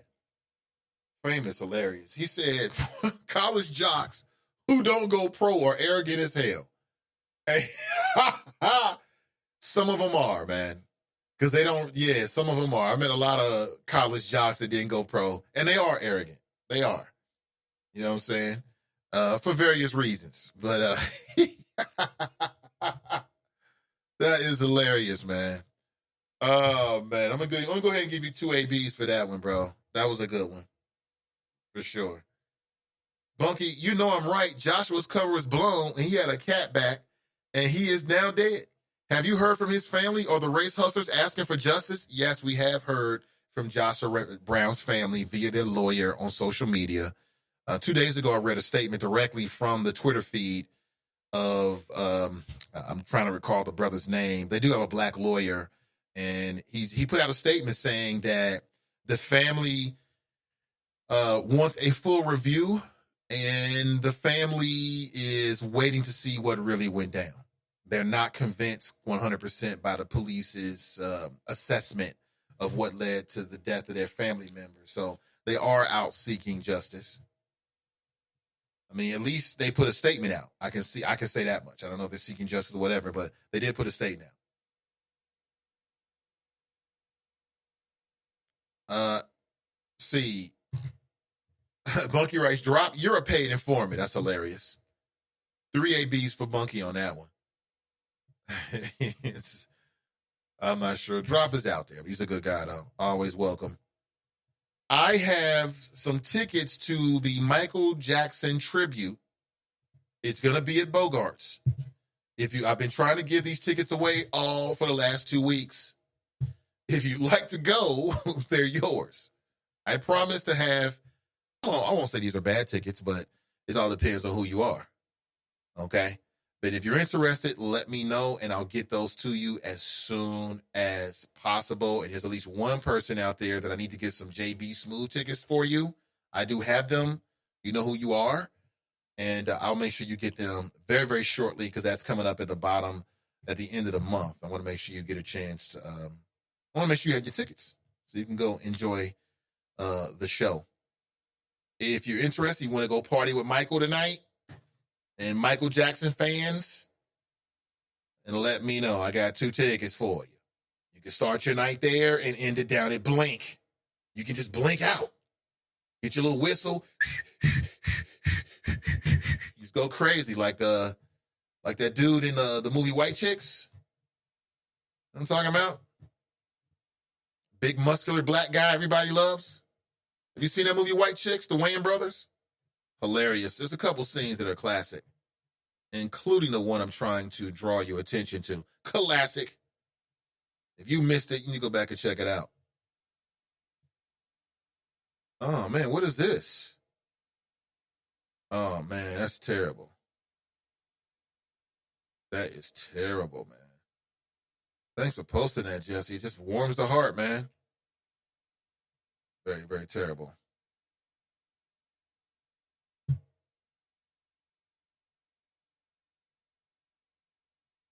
Drop writes, I thought MJ was on the list. I'm not sure what list that is.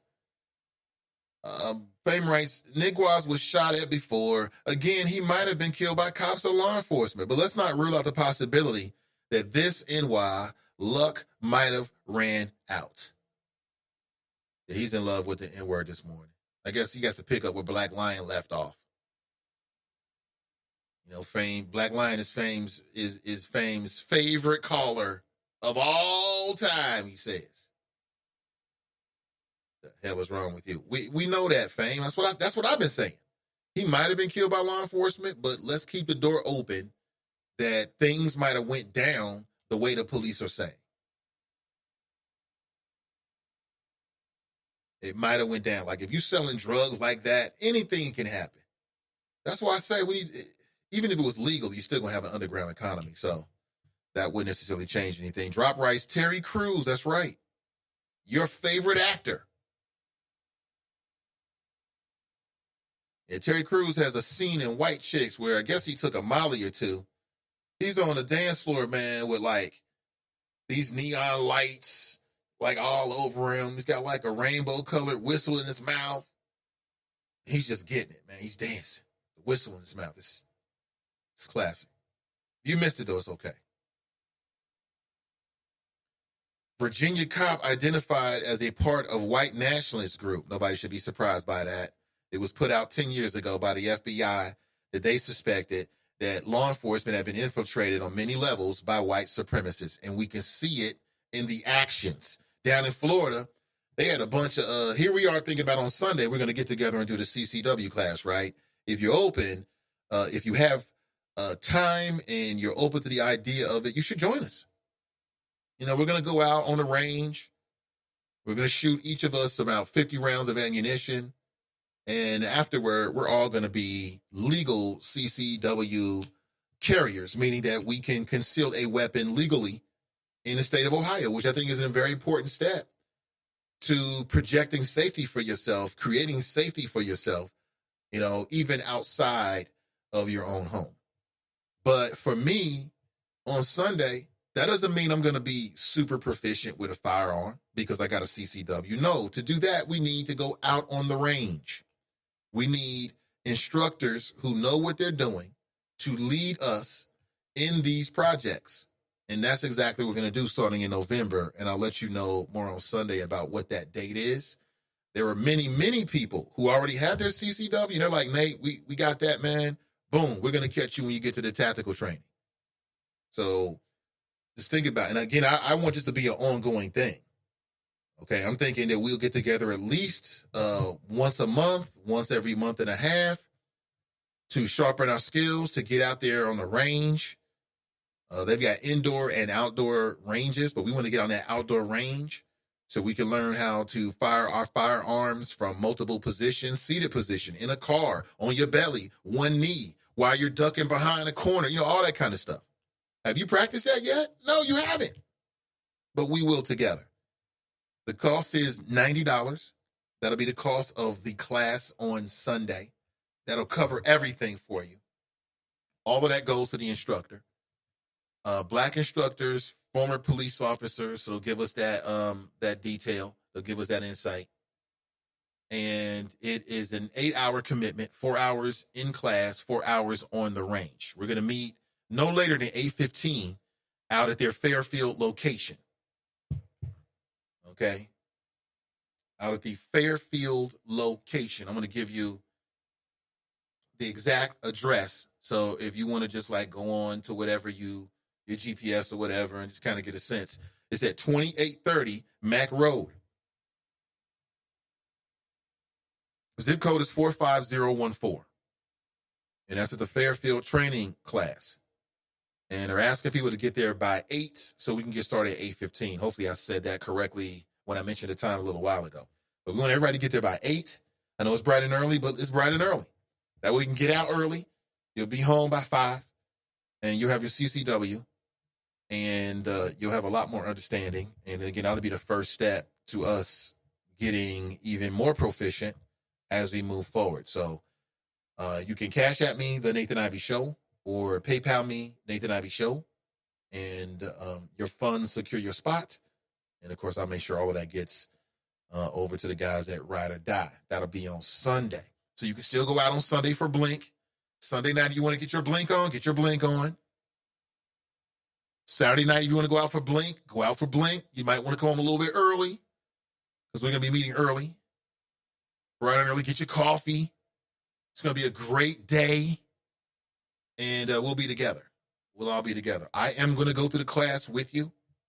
I'm going to get my CCW alongside of you. We'll do it together. And that'll be Sunday. And we're pretty much concrete on that. I mean, whoever's coming is coming. And if not, we'll set up some other opportunities for you in the near future. But again, the very next class will be a tactical course that'll be in November. And I've yet to give you a date, and I'll give you a date on Monday to the larger choppers. And then on Sunday, perhaps I can give you an idea once I get a chance to talk with Forte, and he can tell me what's what. Okay, so that's what we're doing. And looking forward to it. And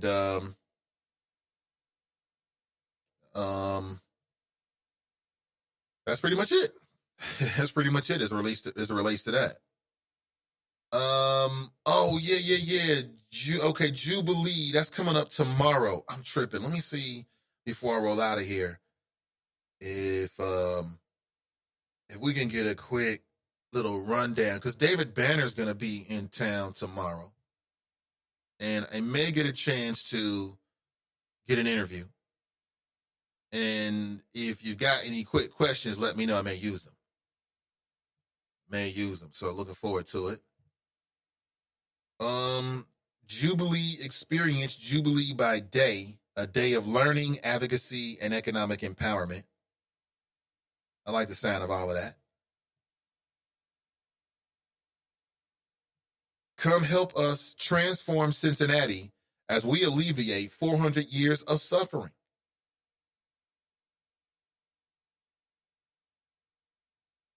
I'm definitely gonna be there, no doubt. This is right up my wheelhouse.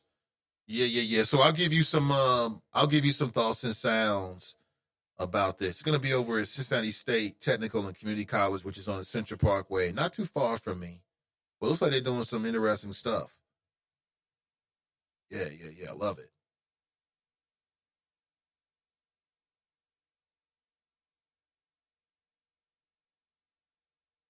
Mm-hmm.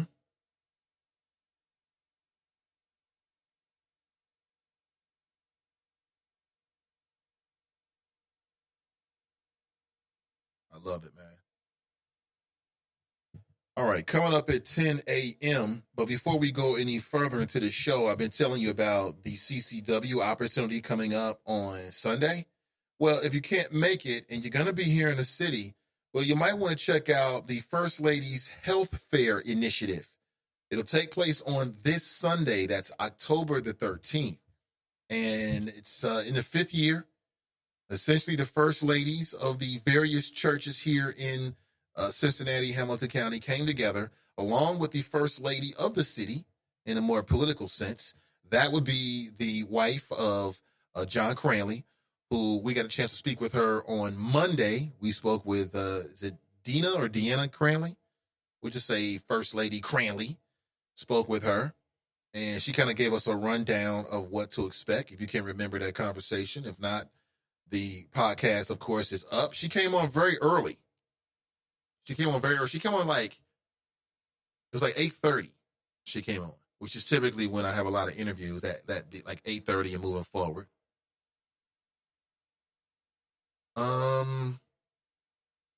Okay. Hey, Lucky, I got your message. Okay, no problem. We ain't going nowhere. As long as God wakes me up with breath in my body, then we will continue. And we'll still be here to do the CCW class in the near future.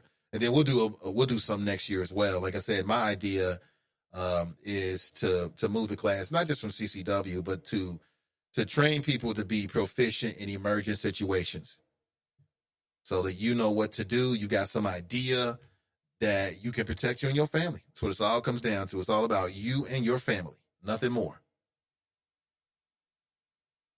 Okay? But if you're still in town, stop by one of the 12 locations for the First Lady's Health Fair.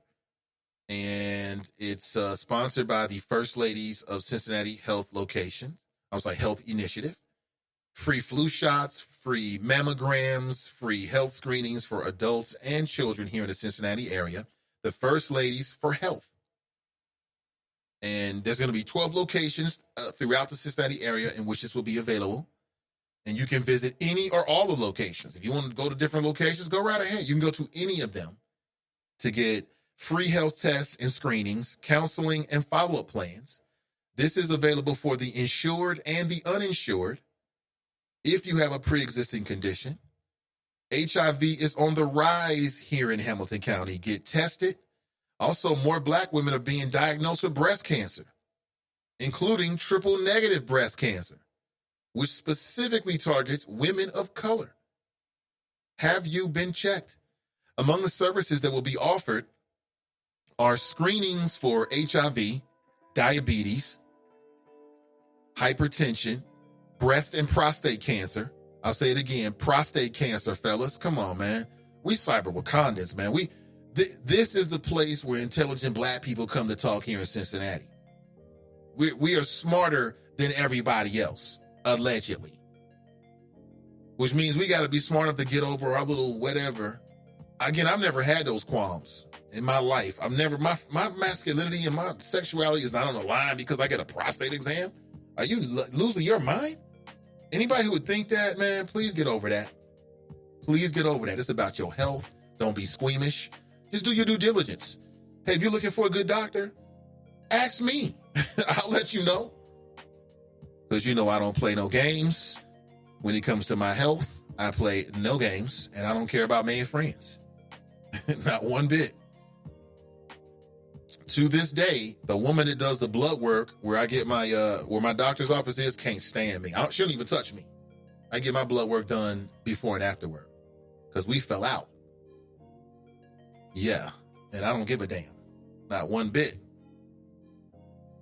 It's one thing I'm going to take seriously is going to be my health. I'm never going to let another person put my health at risk. It ain't going down like that, homie. Don't care who you are, where we are.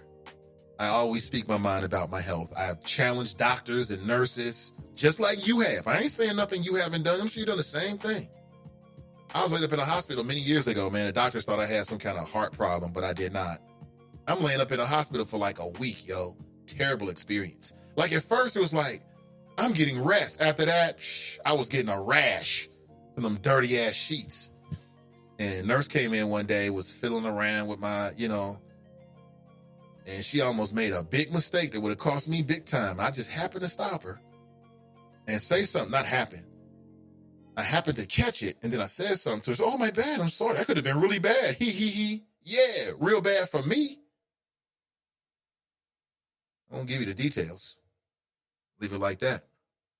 Health is wealth. Health is wealth. I don't care about. Do I care about money in the bank? I do because I'm a family man.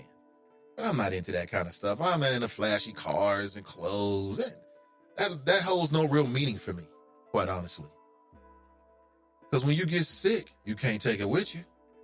Early in the week, like Tuesday, Wednesday, even a little bit yesterday, I was done. You couldn't even tell, could you? I was done on the air. So I can say that now because I'm feeling much better. Wednesday, it was a tough day. That was a tough day. Feeling better now. And when you get real sick, you would flush and trade all the money and material goods, stuff that you have in order to feel better, just a little bit better for one day, wouldn't you? Just goes to show you that stuff don't matter, man. What difference does it make if you don't make a difference in your community?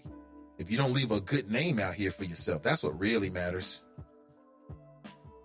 See, here are some of the locations. New Prospect Baptist Church, New Jerusalem Baptist Church, over in Carthage. Of course, New Prospect Baptist Church is in Roselawn, Allen Temple AME in Roselawn, Rockdale Academy in Avondale, Corinthian Baptist Church in Bond Hill, the Word of Deliverance out in Forest Park, with my good buddy Bishop Bobby Hilton. He loves him some Nathan Ivey. College Hill Recreation Center in College Hill. The Evanston Recreation Center over in Evanston. Beautiful Evanston. New Life Temple Church in Madisonville. Seven Hills Neighborhood House in West End. And the YMCA on Elm Street. Just to name a few. I won't go through all of them. That's the First Ladies Health Fair coming up this Sunday. And if you're already out and about, step out. Get a screening. Even if you have a regular physician, just kind of think, is there any screenings? Just get a screening. All provided confidentially. And if you know you out here being sexually active with different partners, you're in a non-monogamous relationship, then you should go get tested as well. Even if you wear condoms, you should go get tested as well. All right, I'll leave it just like that. And you can do so confidentially, very easily. I've been seeing these images of Alicia Reese from back in the day when she was on city council. Before P.G. Sittenfield, she was elected the youngest member of city council, right? People forget that. And I remember back in the day, Alicia Reese had braids. And that whole scenario, that time and space kind of came back this week after city council voted to ban discrimination against natural hairstyles, which I think sends a message. It sends a message out to people that we understand the sensitivities of people of color, of non-white people. Okay, it just sends a message. You know, do I think that on a legal standpoint is needed? Yeah. But it sends a message that, at least on this issue, that city council can see what's really going on here. Okay.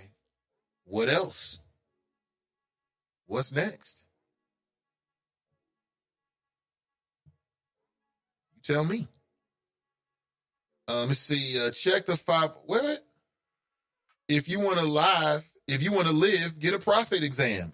Say it even better, Tracy. If you want to live, get a prostate exam. Yeah. Yeah. Or learn how to do your own prostate examinations at home so you can do some self-checking. That's what the ladies got to do. Man, we got to do the same thing. Wait, what had happened at the hospital, Nate? These fools, man. These nurses come in and out. They got bubbles in their brain. They're not really thinking. And this fool was about to inject me with the wrong damn thing. And it was only because when I'm in again, I have gotten into arguments with health professionals over this kind of stuff. I'm slightly OCD in some things, specifically when it comes to my body. I don't care who you are or where you are. Anytime I go anywhere, I always try to get a sense of the person that's going to be injecting me. And I always ask the same questions, like, you know, is this a clean place? I want to get people's reactions. I mean, who's going to say, no, this is dirty as hell. I just picked this needle up off the floor. I don't expect that, but I do expect to gauge them. And this nurse was about to inject me with something that it was basically the wrong thing. It was only because I was paying attention to it, reading labels, asking questions, that I caught it. Yeah, it was the only reason why. Because if a health professional makes a mistake, you know how they realize it? Because you start having problems. It's like, oh, my bad. Oops, my bad. I don't want to go out like that. I'd much rather they be mad at me. I just rather they don't like me. I'm okay with that. I'm sure there's a lot of people in your life that's not going to like you. They can just all get on the bus, beep, beep, and they can get dropped off one by one on my way home. It don't really matter. And I've challenged my doctors. I mean, I'm not telling you nothing you don't know. I've gotten into arguments with my physicians over treatment, what should happen next. They don't want to take my suggestions. They want to do all these tests only to come back to what my suggestion was. I don't like that. The doctor I have now, black doctor, very well known here, I like him. I love him, actually, because he's not a pill pusher and he listens. And despite the woman who's the phlebotomist in his office, I'm still going to continue to go there. I go in there, she be giving me looks. I go in there every time and I mess with her. Is it clean in here, I say? She gets so mad. Damn. Is it clean? Simple question. All you got to do is say, yes, sir, we keep the utmost care. That's what I want to hear. We can keep on moving. But enough of that. TNT writes, I like David Banner. TNT writes, I'm ready to shoot something. TNT will be joining us tomorrow. One of the lady choppers will be there. So again, I'd love for you to join us, not tomorrow, I'm sorry, on Sunday. I'd love for you to join us on Sunday. The cost is $90. I do know that people like Jeff Pastor and others, we're doing free classes. That is a beautiful thing. And I really applaud that brother for that. That's a great thing. But I'm looking for something smaller, intimate, where you can get more one-on-one attention with your instructor, almost where we can be in a room together, but you can learn at your own pace kind of thing. And that's just, and you know, sometimes you have to pay for what you got to pay for what you want. And that's kind of look at it. Now down the road, there could be some opportunities, but you know, for now, that's going to be the cost, which actually for Ride or Die, that's cheaper than what they normally charge by like $30-$40. So that's a rate for us, for the Nathan Ivey Show listeners. Forte is a listener. He checks out the show on a regular basis. So that'll be Sunday, 8 a.m. It's going to be an 8-hour time commitment and a $90, money financial commitment. And if that sounds like something you're in the mood for, you want to hang out with some good people, some good black people, we are primarily, then feel free to join us. I'm about safety, safety, safety, safety, safety, safety, safety, safety, and safety. My number one plan is to learn and to make sure all my people get there and we all leave and go home to our families. I'm about safety, safety, safety, and everything that we do. So if that's the kind of environment that you think you might want to get your CCW class in, join us. Join us this Sunday. And we have space for you. Love to see you. Love to spend some time with you. Pardon me. I think the way it works is it's like 8 hours and there's a break for lunch, and then we finish the 4 hours. I'm sorry, it's 4 hours. Then there's a break for lunch, and we 4 hours on the range. If you have a firearm and you like to bring it, legal firearm. Don't bring no felonies with you. We ain't got time for that. But if you're legal, you have a firearm that you're like, man, I really want to train with my own weapon, bring it. Bring it. The folks that ride or die, that's not a problem. They do that all the time. Just bring at least 50 rounds of ammunition. That's what you need to know, because we're all going to fire 50 rounds of ammunition individually. I know in other courses where you may have bigger groups, they don't have that. They're not getting 50 rounds in for their qualification. So just to give you an insight as to, why you might want to join us. I applaud everybody's efforts. I don't hate on nobody. I applaud everybody's efforts. That's great. But this is what we're doing. And if you like to be involved, then you've got the invitation. There it is. There it is. And again, if you're someone who has a CCW, and I won't put any names out there, but I know there's quite a few choppers who are already there. Great. You're ahead of us. Cool. We'll be there soon. And then we're all going to posse up, and we're going to get tactical, and we're going to get more proficient together. And then we're going to go through some scenarios, emergent scenarios, things like that. Shoot different types of weapons. So you can get familiar with different types of weapons, different types of scenarios, maybe even some stressful scenarios, right? So that you have what it takes to go home to your family. That's what it's about. For me, anyway. That's what it's about. All right? My son, when I come home every day, he's got the biggest smile in the world because his daddy's home. I'm like a superhero to him. You think I'm going to let some psycho sicko stop me from getting home to my son because he's got a problem? No, it's not going to happen. Let's go back to the phones. Good morning. Welcome to the show. Hey, good morning, Nate and the Choppers. Hey, Forte, what's up, man? Yes, sir. Thank you for talking us up, brother. And I'm guaranteeing you, everybody who show up, you don't know what you don't know. And I'm going to quote James Brown. We're going to have a funky good time, and I'm going to take you higher. How about that? Sounds good to me. So we will be shooting a minimum of 50 rounds. I can assure you that you're going to shoot a lot more than that, but you're going to qualify with 50 rounds. Okay, and we'll take care of the rest of those rounds. So, we want to make sure when you leave, you're comfortable shooting. You just hit the main topic, safety, safety, safety. We definitely going to talk about what to do if you have to engage somebody in a mass shooting situation. All those things we're going to talk about so they can bring their questions. I'm going to answer them from a police perspective, and I'm going to answer them from a person who's been walking this planet 61 years perspective. And Joe is going to answer the questions from a guy who was out there in them streets who straightened his life out. So they got a lot coming, if they show up. And we can do future classes, so people who can't make it, it's just a matter of us getting some future classes together. So don't worry about it. I love to get them all Sunday, but it's hard for everybody's schedule to match up. Mm-hmm.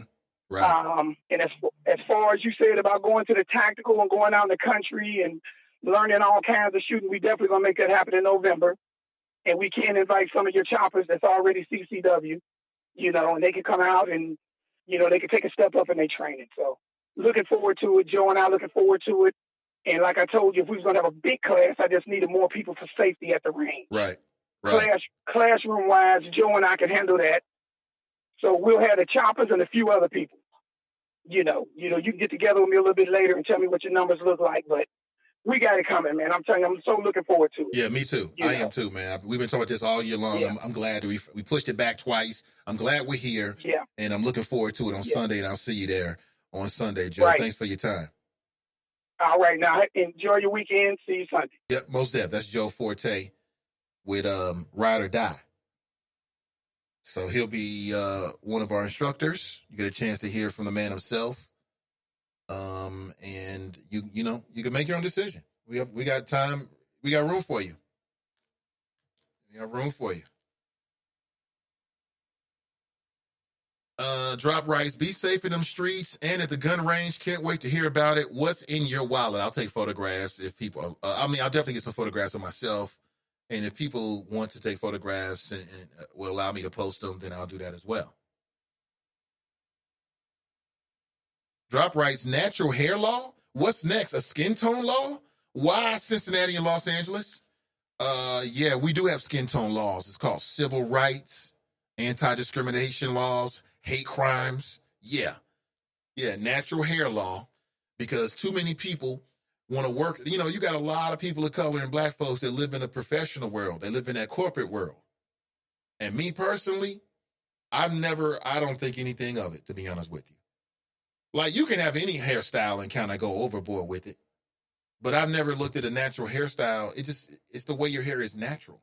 Why should you stop being who you are as a natural haired person of color or black person? Because your white male or white female executives don't understand your hairstyle. Because they can't do it to their hair. So they feel like, well, that ain't professional. Nah. We're going to erase and redraw all those old lines. We going over those lines. The old constraints, that's old news. So I don't have a problem with it, man. I mean, why not? And when I heard the city solicitor say, because she was asked to by Councilmember Chris Seelbach, when after Amy Murray said, well, there's already existing law, federal and federal law, state and federal law. And she's right. But the city solicitor said that having a specific law like this based in Cincinnati, come from city council, would do a better job and be more effective of banning this form of discrimination. That's all I need to hear. What else is there to talk about? I mean, I don't get it. That's the end of the conversation on that. I think that's the end of the conversation on that. To me, that's open and shut. Tiffany writes, I may attend. Can I pay when I get there? Let me double check. I think Forte, are you listening? Can you answer that question? Can people pay when they get there? I guess they would pay maybe like a debit card or something like that. You could pay him directly, like with his PayPal or whatever, which is totally okay. I'm just offering it as an intermediary with my listeners. Again, 100% of that goes to his fee. The only thing I get out of this is the pleasure of being with some good people. And hopefully you don't ever have to need this training. Hopefully you never have to use your weapon. But if you do, you come back home to us. Simple as that. So I'll put it after Forte. If you're listening, maybe you can send me a text message, because I don't want to give you the wrong information. I could go out on a limb and say, I would say technically yes. You know, as long as we're not going over like a certain amount of people, because then they have to get more instructors in. But I don't want to speak directly for the brother, but I would say tentatively yes, Tiffany. So just let me know, because they were willing to accept like a half and half just to get a head count. So the total price is $90. If you wanted to PayPal me $45 now, boom, I got you. Of course, that'll go to Mr. Forte and his group, and then pay the other $45 the day of. So it stands to reason perhaps you could pay all of it. But again, for them, it probably gets one of those kind of thing where they don't want to have so many people there that now they're one or two instructors down. But we're not at the 23 person mark. So I think you'll be good, Tiffany. I've said a whole lot to try to answer a very simple question, I know, but I'm still here. I mean, why leave? We still rocking. See, I did phlebotomy for 90 years. Leave the flea alone. Sometimes I used to choose a larger needle to professionally cause a little bit more discomfort. See, Sister V. Really? See, I'm not afraid of needles. I have no problem with needles since I was a kid. I'm not super squirmish. The pain has never been overwhelming. You know, I've got a very high pain tolerance, even in my 40s now. Always been like that. So I'm not afraid of needles. I'm afraid of dirty ass needles that are tainted by somebody's body fluids or some other unknown substance that I'm unaware of. That's what I'm afraid of. It ain't the needle. It's what some human being might have did to the needle. That's what scares the bejesus out of me. I'll trust the needle. I just don't trust the humans. That's just me. Where'd you get that from? Where'd you get that needle from?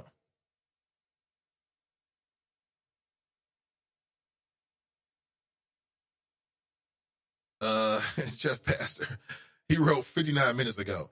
Anyone ever sat down and read up on President Abraham Lincoln? ? I mean, an actual deep dive into his presidency, political views, life. He was a horrible president. Yeah, we know, Jeff. We know. We know. We get it.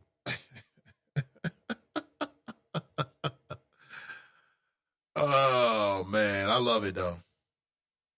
I ain't mad at you. I ain't mad at you at all. I can tell Jeff Pastor is on a search for knowledge, which I respect. I don't care how old you are. You should always be learning. Care how old you are. Stop learning, give up.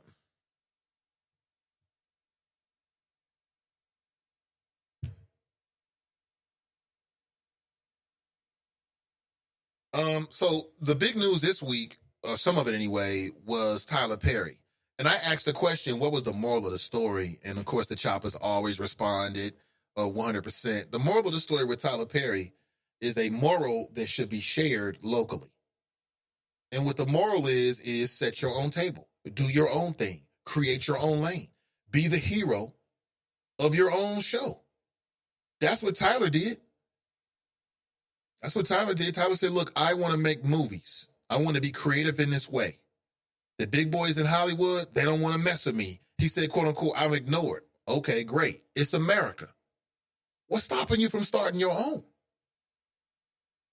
What's stopping you from saying, you know what? What I'm looking for isn't out here right now, so I'm going to create it. That's what Tyler did. And I think in that way, you can extrapolate something from Tyler Perry, whether you liked his movies or don't like Madea, whatever. That's secondary. It's the message. It's the example. It's the example. So my question is, whether you're in Cincinnati or Chicago or California or whatever, if you feel the same way, what's stopping you from setting your own table? Do what Tyler did. Do it the way Tyler did it. At least that's one way of looking at it. All right. Thank you for being here. I really appreciate it. I will be back with you on Monday morning, bright and early at 8 a.m. At 8 a.m., new time for the show, 8 a.m. Thank you for being here again. What's going on? I want to give you a heads up. No Donnie B podcast today. Donnie B has a family member that's not doing so well, and then also very busy woman and with an incredible workload. So she won't be broadcasting live today. If you want to hear her voice, go check out the podcast. You want to hear the flows? Go check out the podcast. Is It Just Me podcast? We're on Spotify, Spreaker, Google Play, wherever you listen to podcasts. The Is It Just Me podcast is there. And tell me this, if there is a platform that you listen to podcasts on and you don't see it, let me know, and I'll make sure that we put it there. Okay, let me know. Later on today, look for a brand new Truth or Power podcast. That's right, Joe Mallory, TNT, our very own TNT, breaking things down. Talking about Judge Hunter, what happens now, what went down. Talking about giving very critical information about if you've been disqualified from the voter rolls and what you can do, some possibilities for you as well. That's the Truth or Power podcast. Look for that later on this afternoon. And much more, actually. It's a lot of stuff going on. And that I will share with you very, very soon. Thank you for being here. All right. Have an excellent day. And we'll talk real soon. I'm Nathan Ivey. Have a beautiful weekend. All right, we'll catch up next week. We'll chop it up on people, politics, and pleasure. All right, viva la chapas. Right, go out and look. Be selfish this weekend. Mom, dad, sister, brother, grandmother, breadwinner. You're working hard. Take some time on Saturday just for yourself to chill. Okay, I'm getting another call here. Hold on a second here. I'm wondering who this is. This might be Forte. I'm not sure if I can catch the number here, but I'm not sure. Let's go to the phones. Good morning. Welcome to the show. Hey, it's me. Hey, can you hear me? I do hear you, Forte. Yeah, we had a question about payment. Someone wanted to know, could they pay the day of? They can pay the day of. Cash is good. If they bring their card or whatever, then Joe know how to access that. Okay. Well, thank you very much. Okay. So, yeah, you can let people know they can pay the day of. I know we're not going to have an overwhelming crowd, so we'll have room. Okay. Appreciate it. Thank you, sir. Thank you. Yeah, most def. Yeah, their threshold is about 25, I think he said. And then at that point, they're going to bring in other instructors just to make sure that we've got a good instructor to student ratio. But we're not there. Our numbers for Sunday will not be at 20. All right. But thank you for being here. I'll say it again as we wind down the show.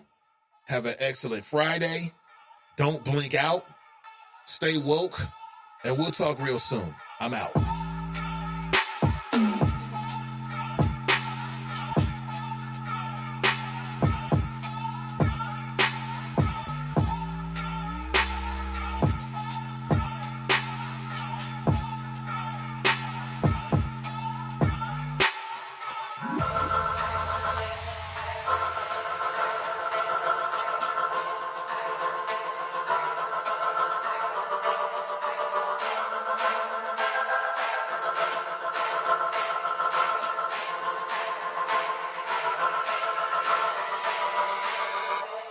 One last thing, I'll remind you, if you're not attending the CCW class with us on Sunday, then strongly consider either going yourself or taking a family member to one of the First Ladies Health Fair Day locations. Again, that'll be October the 13th, 12 locations throughout the Cincinnati, Hamilton County area. They'll be doing free screenings on a multitude of issues, a multitude of ailments. Go get checked. Even if you're insured and you have a physician and you see a regular doctor, perhaps there is a screening that is right for you. If it's not right for you, please share this information with someone that you love. Want to remind you, have a great weekend, choppers, and I'm out.